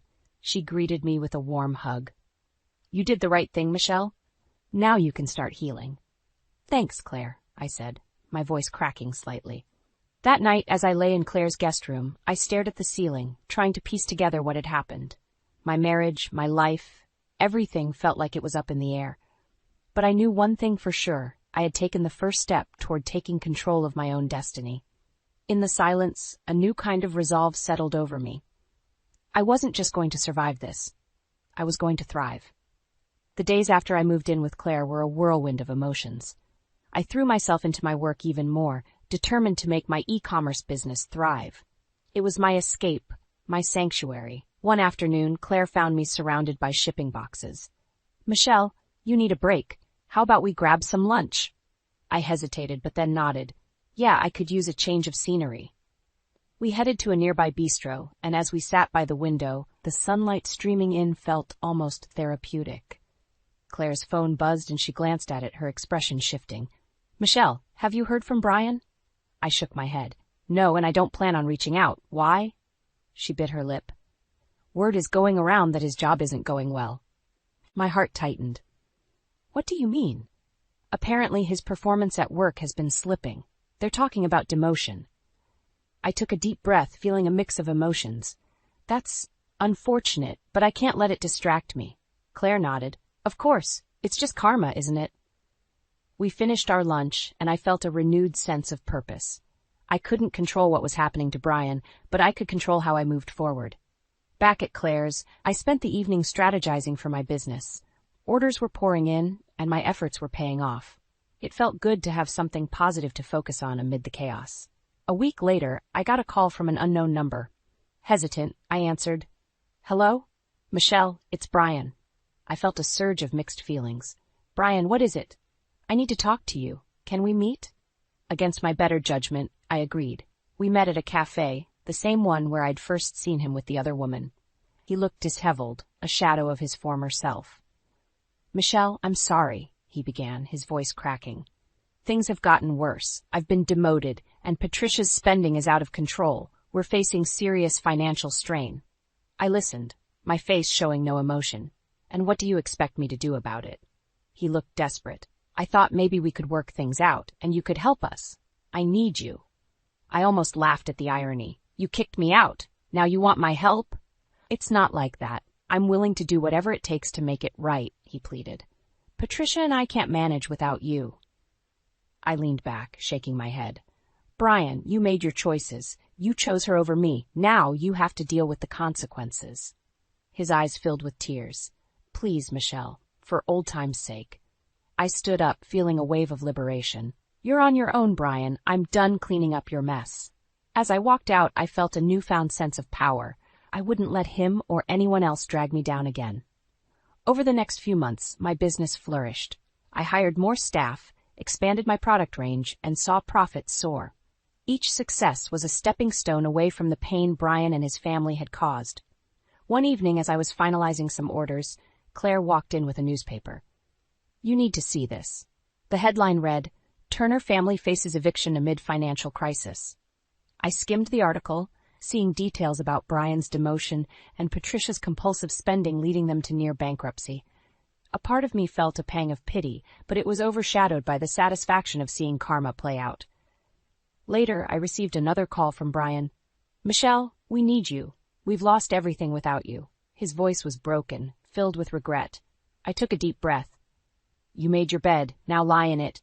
Leave before I call the cops." He stammered, "Michelle, please." I hung up, feeling a sense of closure. I was finally free from their toxic influence. This was my time to thrive, and nothing would hold me back. I had just finished a productive meeting with my new team when my phone buzzed. It was an incoming call from Brian. I let it ring. After everything, I had no desire to hear his pleas again. The voicemail alert pinged immediately after. I couldn't resist listening, dreading another round of begging. Instead, I heard Patricia's voice, fraught with desperation. "Michelle, this is Patricia. We need to talk. Please call me back." I deleted the message without hesitation. I wasn't about to let them drag me back into their drama. Later that day, as I was packing up to leave, Claire called out to me from the other room. "Michelle, you need to see this," she said, her voice tense. I walked over and saw her holding a letter. My name was on the envelope, written in Brian's unmistakable handwriting. "It was under the door," Claire explained. I opened it reluctantly. The letter was long, filled with pleas for financial help and apologies from both Brian and Patricia. It ended with a stark admission. They were days from eviction and had nowhere else to turn. Tossing the letter into the trash, I felt a mix of anger and satisfaction. They were reaping the consequences of their actions, just as I was reaping the benefits of my hard work. That evening, I was unwinding with a glass of wine when the doorbell rang. Claire answered it, and I could hear raised voices from the hallway. Curiosity piqued, I walked over to see Brian and Patricia standing at the doorstep. "Michelle, we need to talk," Brian said urgently. "No," I replied firmly. "We have nothing to discuss." Patricia stepped forward, looking far older and more haggard than I remembered. "Please, Michelle, we're begging you. We have nowhere else to go." Seeing her in that state stirred something in me, but I quickly suppressed it. "You chose this path. I won't save you from its consequences." Brian's face crumpled. "Michelle, for the love of everything we had, just help us this once." Claire stepped in, her presence a comforting wall between me and them. "You need to leave. Michelle doesn't owe you anything." Brian reached out a hand. "Please, Michelle, this isn't just about us. Think of the memories, the good times." I shook my head. "Those memories have been tainted by your betrayal. You're not my responsibility anymore." Patricia's composure broke. "We'll be homeless. Is that what you want?" "It's not what I want," I said quietly, "but it's what you deserve. My help comes at the cost of my peace, and that's too high a price." Brian's shoulders slumped. "I understand. We'll go." As they turned to leave, I called out, "Brian, wait." He turned back, hope flickering in his eyes. "I hope this teaches you something. Life is about choices, and you made yours. Now live with the consequences.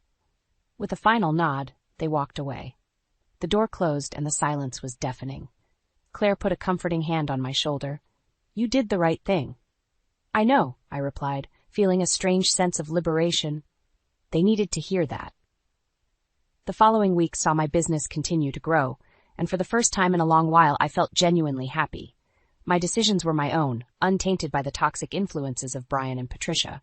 One evening as Claire and I sat down for dinner, she raised her glass. To new beginnings and leaving the past behind. We clinked glasses, and I smiled.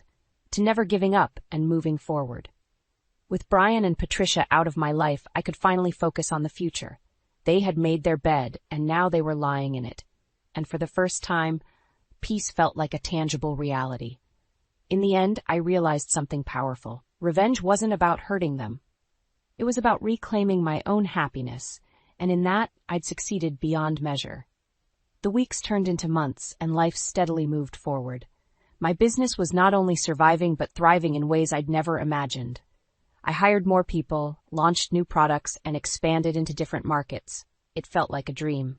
One morning, I sat in my sunlit office, sipping coffee and reviewing sales reports. Claire walked in, a grin on her face. Michelle, guess what? We just hit a milestone in revenue. You're absolutely killing it. A genuine smile spread across my face. That's amazing news, Claire. Let's set up a team celebration. Already planned, she said with a wink. By the way, have you thought about taking some time off? You deserve it. I pondered her suggestion for a moment. You know, I think I will. Later that week, I found myself packing for a weekend getaway. For the first time in ages, I felt light, almost carefree. Before leaving, Claire hugged me, her support always unwavering. Enjoy yourself, Michelle. You've earned this. The cabin I rented was secluded and peaceful, surrounded by towering trees and a babbling brook. As I settled in, I felt a deep sense of tranquility. The past few months had been a whirlwind, but now I could finally breathe. On the second day, while exploring a hiking trail, I bumped into an old acquaintance from college, David. Michelle? Is that you? He asked, his eyes wide with surprise. David, what a small world, I replied, genuinely happy to see a familiar face. We caught up over coffee at a quaint nearby cafe. He shared stories about his own entrepreneurial journey, and I filled him in on what had been happening in my life. After a while, he leaned in, his voice softening. I heard about you and Brian. I'm sorry you had to go through that. I shrugged, feeling a strange calm. It's in the past, David. I'm focused on the future now, he smiled. That's the spirit. Life's too short to dwell on what's gone wrong. As the weekend drew to a close, I felt rejuvenated and inspired. The brief rekindling of an old friendship reminded me that I wasn't alone, that there were people who cared about me and my success. Returning to work, I threw myself back into the hustle, more determined than ever. One evening, while Claire and I were discussing a potential business partnership, she asked, Have you talked to Brian or his family lately? I shook my head. No, and I have no reason to. Good, she said firmly. They're not worth your time or effort. I agreed, feeling a sense of closure. I realized now that revenge wasn't a lingering desire to see them suffer, but rather my own victory in finding happiness and success despite their attempts to bring me down. A few weeks later, I attended a networking event. While mingling, I spotted Emily, the woman Brian had an affair with. She approached me hesitantly. Michelle, can we talk? I considered walking away but decided against it. What is it? Tears welled up in her eyes. I'm so sorry for everything. Brian and it was a huge mistake. I looked at her, feeling only pity. Emily, your apology is too late. I've moved on. She nodded, her regret palpable. I understand. I just needed to say it. As she walked away, I felt a weight lift off my shoulders. Confronting the person who had contributed to my pain and remaining unshaken was empowering. The night went on, and I connected with several potential business partners. It felt like the universe was rewarding me for pushing through the challenges. Brian and his family were now a distant memory, fading into the backdrop of my thriving life. Back at home, I sat with Claire over a glass of wine. We talked about future plans, possible expansions, and even personal dreams. To new beginnings, she toasted. I clinked my glass with hers, feeling a warmth spread through me. To moving forward. In that moment, I knew that no matter what lay ahead, I was ready. I had faced the storm and emerged stronger. Now it was time to embrace the sunshine and let the past dissolve into a lesson learned. I stared at Jake in disbelief, the papers he'd slammed on the counter feeling like a physical blow. "What is this?" I demanded, my voice shaking despite my efforts to remain calm. Sarah smirked from the doorway. "It's pretty simple, Laura. This house belongs to Kyle and me now. You're being evicted." "Evicted?" I echoed, my mind racing. How could this be happening? This was my home, the home I'd poured my heart and soul into building with Jake after we married 15 years ago.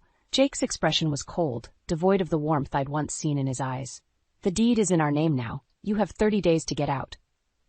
Anger flared within me, burning away the initial shock. "You can't do this," I cried, rounding on him. "This house was my dream, my life's work, after everything I sacrificed to make this happen for us." "For us?" Jake cut me off with a harsh laugh. "Don't delude yourself, Laura. This was always about you and your selfish desires." But the words stung like a slap to the face. Selfish? I was the one who'd worked tirelessly to build my kimono dressing business from the ground up, all so we could have a comfortable life together. While Jake spent his days golfing and gambling, I was the one bringing in a steady income, saving every penny to make our dream home a reality. Sarah's snide voice broke through my thoughts. "Listen to your husband, Laura. It's time for you to move on and let the next generation take over." I opened my mouth to protest, but the smug looks on their faces stopped me cold. In that moment, I realized the truth. They'd been plotting this for who knows how long, waiting for the perfect opportunity to strike. Well, if they thought I was going down without a fight, they had another thing coming. "Fine," I said, forcing a calm I didn't feel. "I'll go, for now." I met Jake's gaze, letting the fire in my eyes convey the message he'd regret this betrayal. As I turned and walked away, Sarah's mocking laughter followed me out. But I didn't care. A plan was already forming in my mind, a plan that would make them pay for every ounce of pain and humiliation they'd caused me. They wanted to play dirty? I'd show them just how dirty I could get. Revenge was a dish best served cold, and by the time I was done, they'd be left out in the cold with nothing. I sat on the couch in Megan and Eric's living room, staring blankly at the muted TV. My body was there, but my mind kept replaying the events of the past 24 hours like a broken record. "Mom?" Megan's voice pulled me from my thoughts. She settled beside me, concern etched on her face. "Are you okay?" I forced a weak smile. "I'm fine, honey, just processing everything." "I can't believe Dad and Sarah did this," she said, shaking her head. "Kicking you out of your own home? That's low, even for them." Anger flashed in her eyes, and I was reminded of just how protective Megan had always been of me, especially after her father walked out when she was just a kid. She'd been my rock through those tough times, and I had a feeling I'd be leaning on her strength again in the days to come. I should have seen it coming, I admitted, the words tasting bitter on my tongue. The signs were there, Jake's constant business trips, the way he and Sarah would whisper behind closed doors. I just didn't want to believe they could be so cruel. Megan reached over and squeezed my hand. "We'll figure this out, Mom, I promise. They're not going to get away with treating you like this." Her determination was reassuring, but a part of me still felt lost, adrift in a sea of betrayal. This wasn't just about losing my home. It was about having the rug pulled out from under me by the people I'd trusted most in this world. "I keep running it over and over in my mind," I confessed. "All the times Jake promised we were building this house for our future, for our family. And now—" I trailed off, blinking back tears. "Now we know it was all a lie," Megan finished, her jaw set in a hard line. "But we're going to make them pay for every single one of those lies, Mom. I swear it." I studied her for a moment, seeing the fire in her eyes that had always been my source of strength. Maybe she was right. Maybe it was time to stop wallowing and start fighting back. "You're right," I said, straightening my shoulders. "We can't let them get away with this. Not after everything I sacrificed to give us a good life." Megan nodded, a determined gleam in her eye. "Exactly. So what's our first move?" I thought for a moment, then smiled, a slow, predatory grin that would have made even Jake shudder. "First, we find out exactly what your dear old dad and that snake Sarah have been up to behind my back, and then—" I leaned in, my voice dropping to a conspiratorial whisper. Then we make them regret the day they ever crossed me. As I laid out the beginnings of my plan, I could feel the shadows of doubt and hurt receding. In their place, a bright, burning flame of vengeance took hold, and I knew Jake and Sarah were going to get burned. "I can't believe what I'm seeing," Megan muttered, staring at the computer screen in disbelief. "Dad has been siphoning money from your business accounts for years." I leaned closer, my heart pounding as I took in the financial records she'd uncovered. Canceled checks, wire transfers, mysterious cash withdrawals. It was all laid out in black and white, a twisted web of deceit that made me feel sick to my stomach. "That lying, cheating snake," I spat, clenching my fists. "All those times he claimed the business was struggling, that we needed to tighten our belts, he was robbing me blind the whole time." Megan shook her head slowly. "It gets worse, Mom. Look at these credit card statements." She clicked over to a new window, and my jaw dropped as I scanned the charges. Designer clothes, lavish vacations, even a brand new sports car. He bought all of that with my hard-earned money? I could barely process the depths of Jake's betrayal. How could he do this to me, to our family? "Because he's a selfish, greedy bastard who only cares about himself," Megan snarled, an uncharacteristic venom in her voice. "And it looks like Sarah was in on the whole thing." She gestured to a series of emails, detailing shady financial dealings and coded messages about covering their tracks. My stomach churned as I read through them, the truth sinking in with each damning line. "They've been playing us for fools all along," I realized, my voice hollow. "Everything, the house, the business, our entire life together, it was all built on lies." For a moment, the anger and hurt threatened to consume me. I could feel the familiar sting of tears pricking my eyes as years of memories were tainted by this harsh new reality. But then I caught sight of Megan's expression, jaw set, eyes blazing with righteous fury, and a different kind of fire ignited within me. "You know what?" I said, straightening my shoulders. "I'm done crying over those two snakes. It's time we took the fight to them." Megan's lips curved into a predatory grin. "I was hoping you'd say that.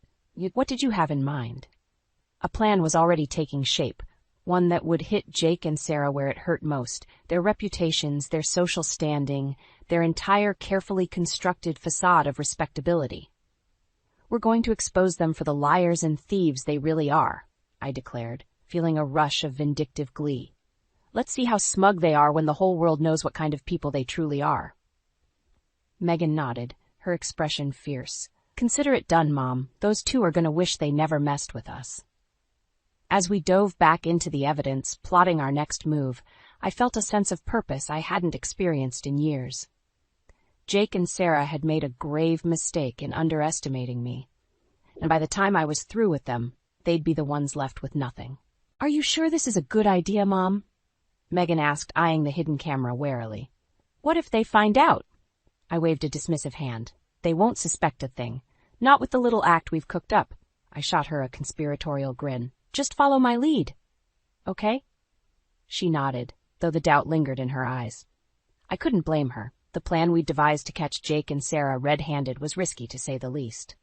But at this point, I was past caring about playing it safe. Those two had taken everything from me. It was time I returned the favor. The doorbell rang, and I took a steadying breath before pasting on a bright, cheery smile. That must be them. Showtime. I flung open the door to find Jake and Sarah standing on the porch, twin expressions of disdain on their faces. "Laura," Jake said, his tone clipped, "I didn't expect to hear from you again so soon."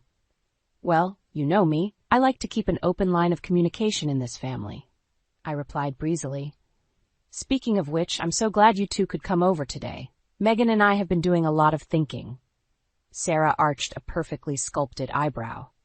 "Is that so? And what brilliant insights did you come up with this time?" The sarcasm in her voice grated on my nerves, but I refused to take the bait. Not yet, at least. "Why don't you come in and have a seat?" I suggested, gesturing toward the living room. "I'll get us all something to drink, and we can discuss it like the loving family we are." Jake snorted derisively, but allowed me to usher them inside. As I busied myself in the kitchen, I could hear their hushed voices filtering in from the other room, no doubt griping about this little get-together already. Perfect. I returned a few minutes later, a tray of glasses in hand. Here we are, I chirped, setting it down on the coffee table. I thought we could start with a nice toast. A toast? Jake eyed the drink suspiciously. To what exactly? To new beginnings, I replied, holding up my glass with a serene smile. I've had some time to think about everything that's happened, and I've realized something important. I paused for dramatic effect. I was wrong to react the way I did. This is your house now, and I need to respect that. Shock flickered across their faces. Clearly, this wasn't the reaction they'd expected. Good. Let them squirm a little. You're being serious? Sarah sputtered. After all that talk about revenge and making us pay? I shook my head sadly. I was just lashing out, saying things I didn't really mean. The truth is, you two were right all along. I'd overstayed my welcome, and it's time for me to move on with my life. I raised my glass again, the picture of sincerity. So, to family and to new beginnings. For a beat, they just stared at me, dumbfounded. Then, like a switch being flipped, their expressions morphed into matching sneers of cruel triumph. Well, well, Jake chuckled darkly, lifting his own glass. I have to say, Laura, I didn't think you had it in you to be reasonable, but I'm glad you've finally seen the light. Sarah clinked her drink against his, that sickly sweet smile never wavering. Yes, this is for the best. After all, we did try to warn you, but you just wouldn't listen, would you? My grip tightened on my own glass as they taunted me, every fiber of my being screaming to wipe those smug looks off their faces. But I held firm, forcing myself to nod and smile through gritted teeth. You're absolutely right, I agreed, the words like ash in my mouth. I should have listened to you both from the start. I'm just so grateful you're giving me another chance. The lies dripped from my tongue like poisoned honey, but it was worth it to see them preen and puff up with self-satisfaction. Megan caught my eye from across the room, giving an almost imperceptible nod. The trap was set. Now all I had to do was wait for them to spring it themselves.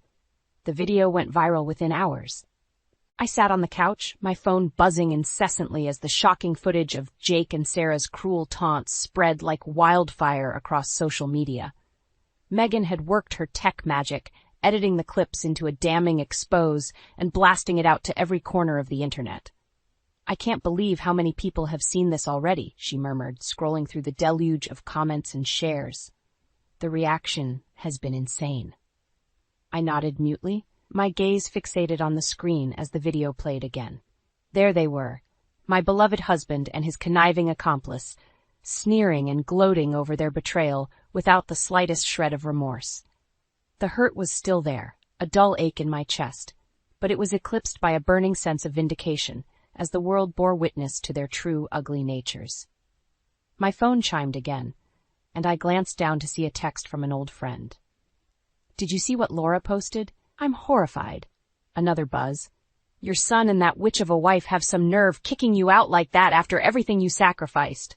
The messages kept pouring in, a tidal wave of support and outrage on my behalf.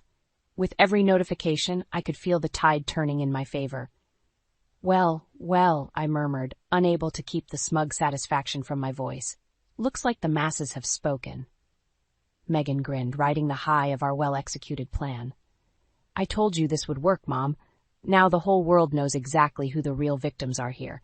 As if on cue, my phone started ringing, the caller ID flashing Jake's number.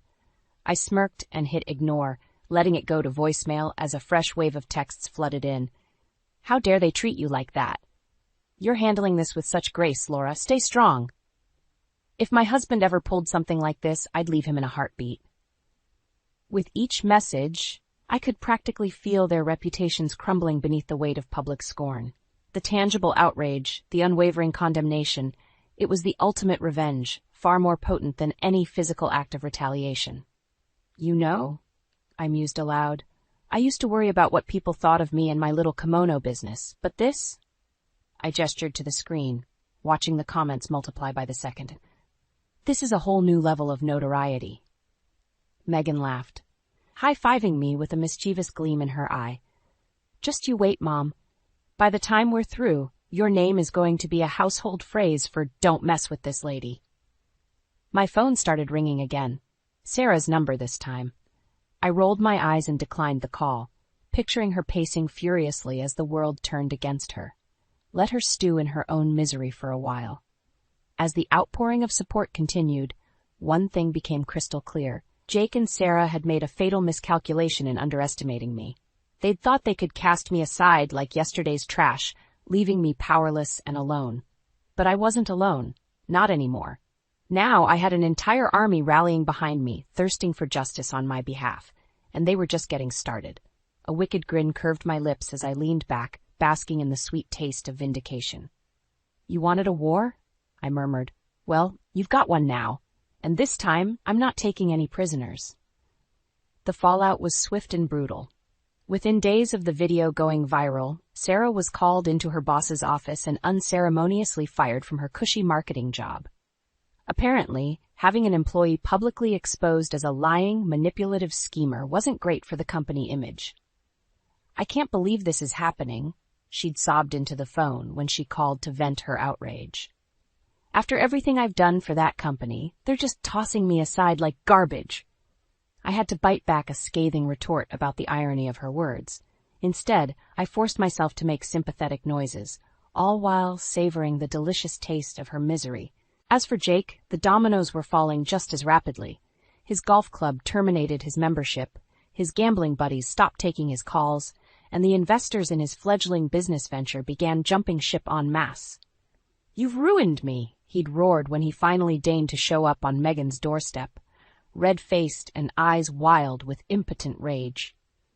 "Everything I've worked for gone because of your little temper tantrum." I simply arched an eyebrow, unimpressed by his bluster. "I'm sorry. Are you referring to the house and lifestyle you stole from me through years of deception and theft? Because if so, I'd say you got what you deserved."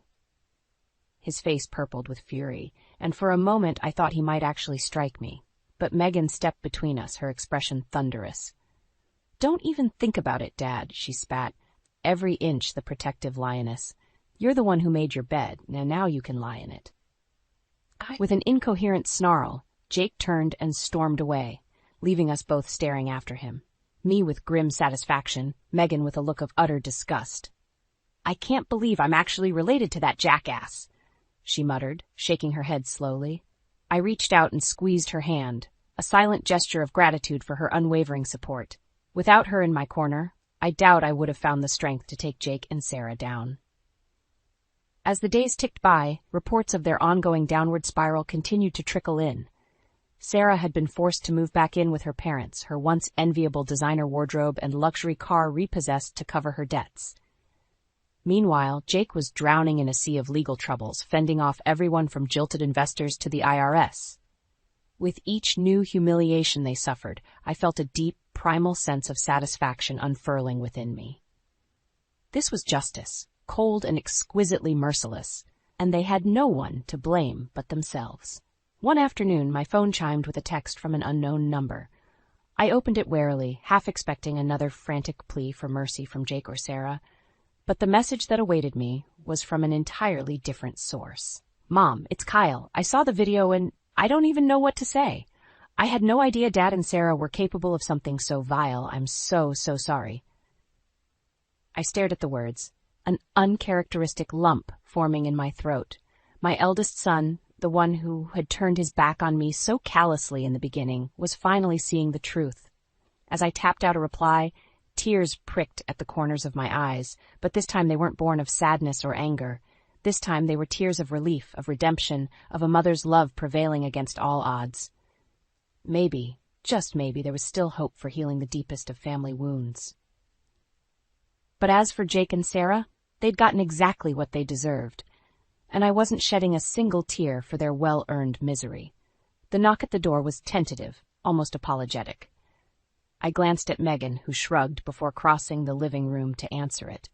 The sight that greeted me on the other side very nearly took my breath away.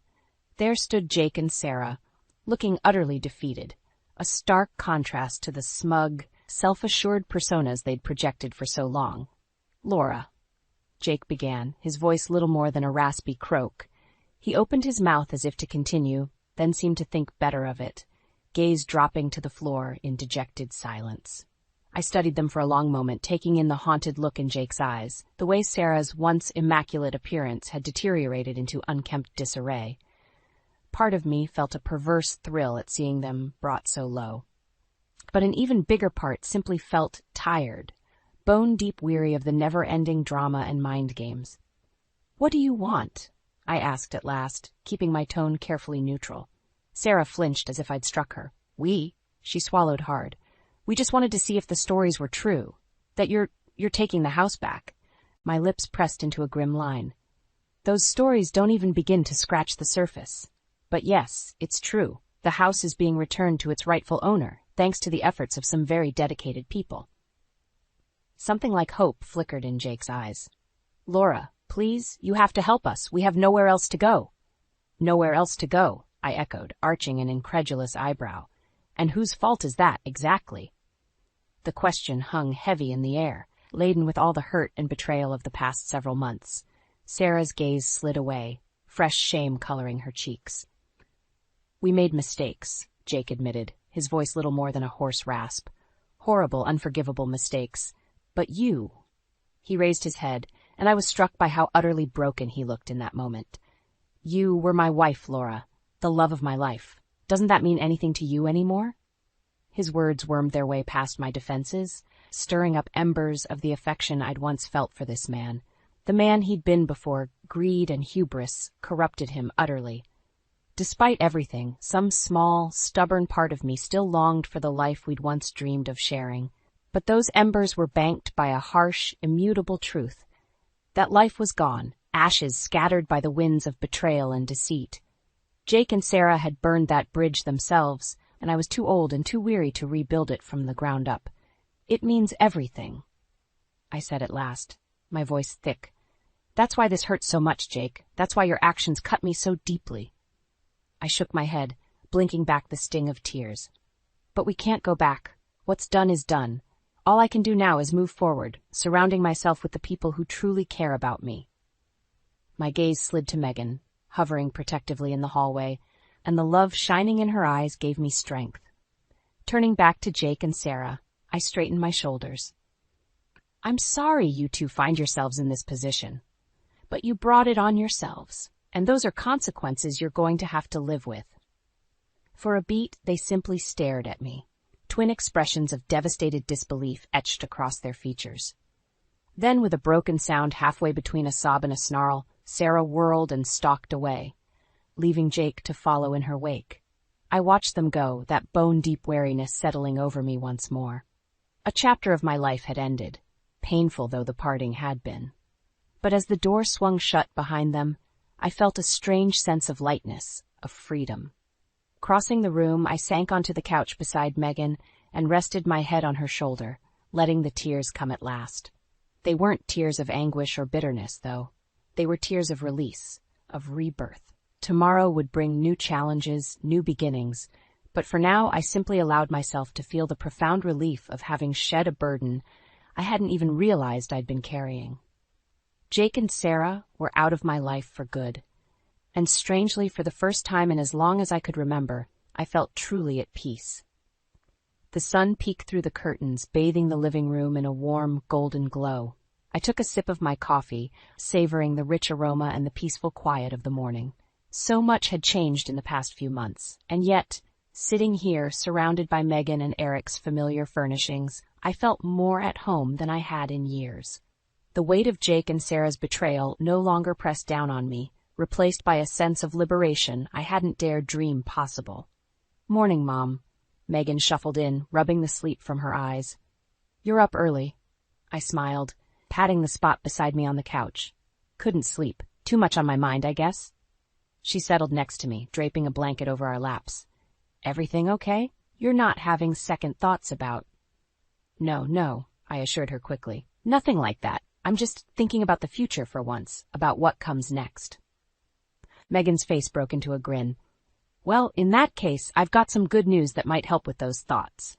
My brow furrowed curiously as she grabbed her laptop from the coffee table, tapping away for a few moments before turning the screen to face me. There, in stark digital text, was a real estate listing for a charming little house not far from here, complete with a beautiful sunroom that would be perfect for— "You're not seriously thinking of opening another kimono studio, are you?" I couldn't keep the delight from my voice. Megan shrugged, feigning nonchalance. Well, we can't have you just sitting around collecting dust now, can we? Besides, everyone could use a few more opportunities for zen in their lives these days. Tears pricked my eyes as I studied the listing, picturing the space already. The soft lighting, the serene decor, the quiet dignity of my life's passion finally being restored. After everything I'd endured, the idea of reclaiming that part of myself was almost overwhelming. Megan, words failed me for a moment. Thank you for everything. I couldn't have made it through this nightmare without you by my side. She bumped my shoulder affectionately. What are daughters for? Although I have to admit, watching you take down Dad and the Wicked Witch of Westchester was pretty satisfying in itself. We shared a conspiratorial grin, reveling in the memories of our hard-won victories. Jake and Sarah's appalled, ashen faces as the world turned against them would forever be seared into my mind. A small part of me wondered if I should feel guilty for taking such pleasure in their downfall.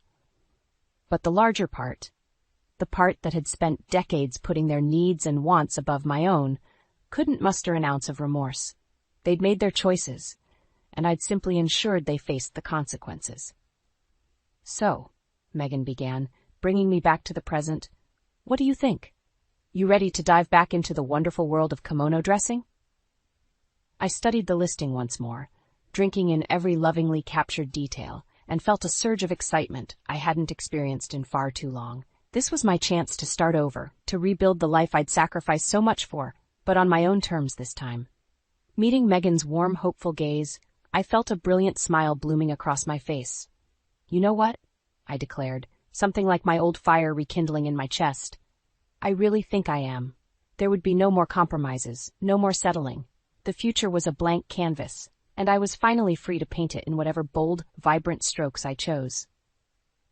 As I pulled Megan into a fierce hug, I silently thanked whatever cosmic forces had given me the strength to endure the darkness and emerge into the light, ready to seize this new beginning with both hands. The past was over, a closed chapter tinged with hard-won lessons and bittersweet memories. But the future? Well, that was mine for the taking, and this time nothing was going to stand in my way.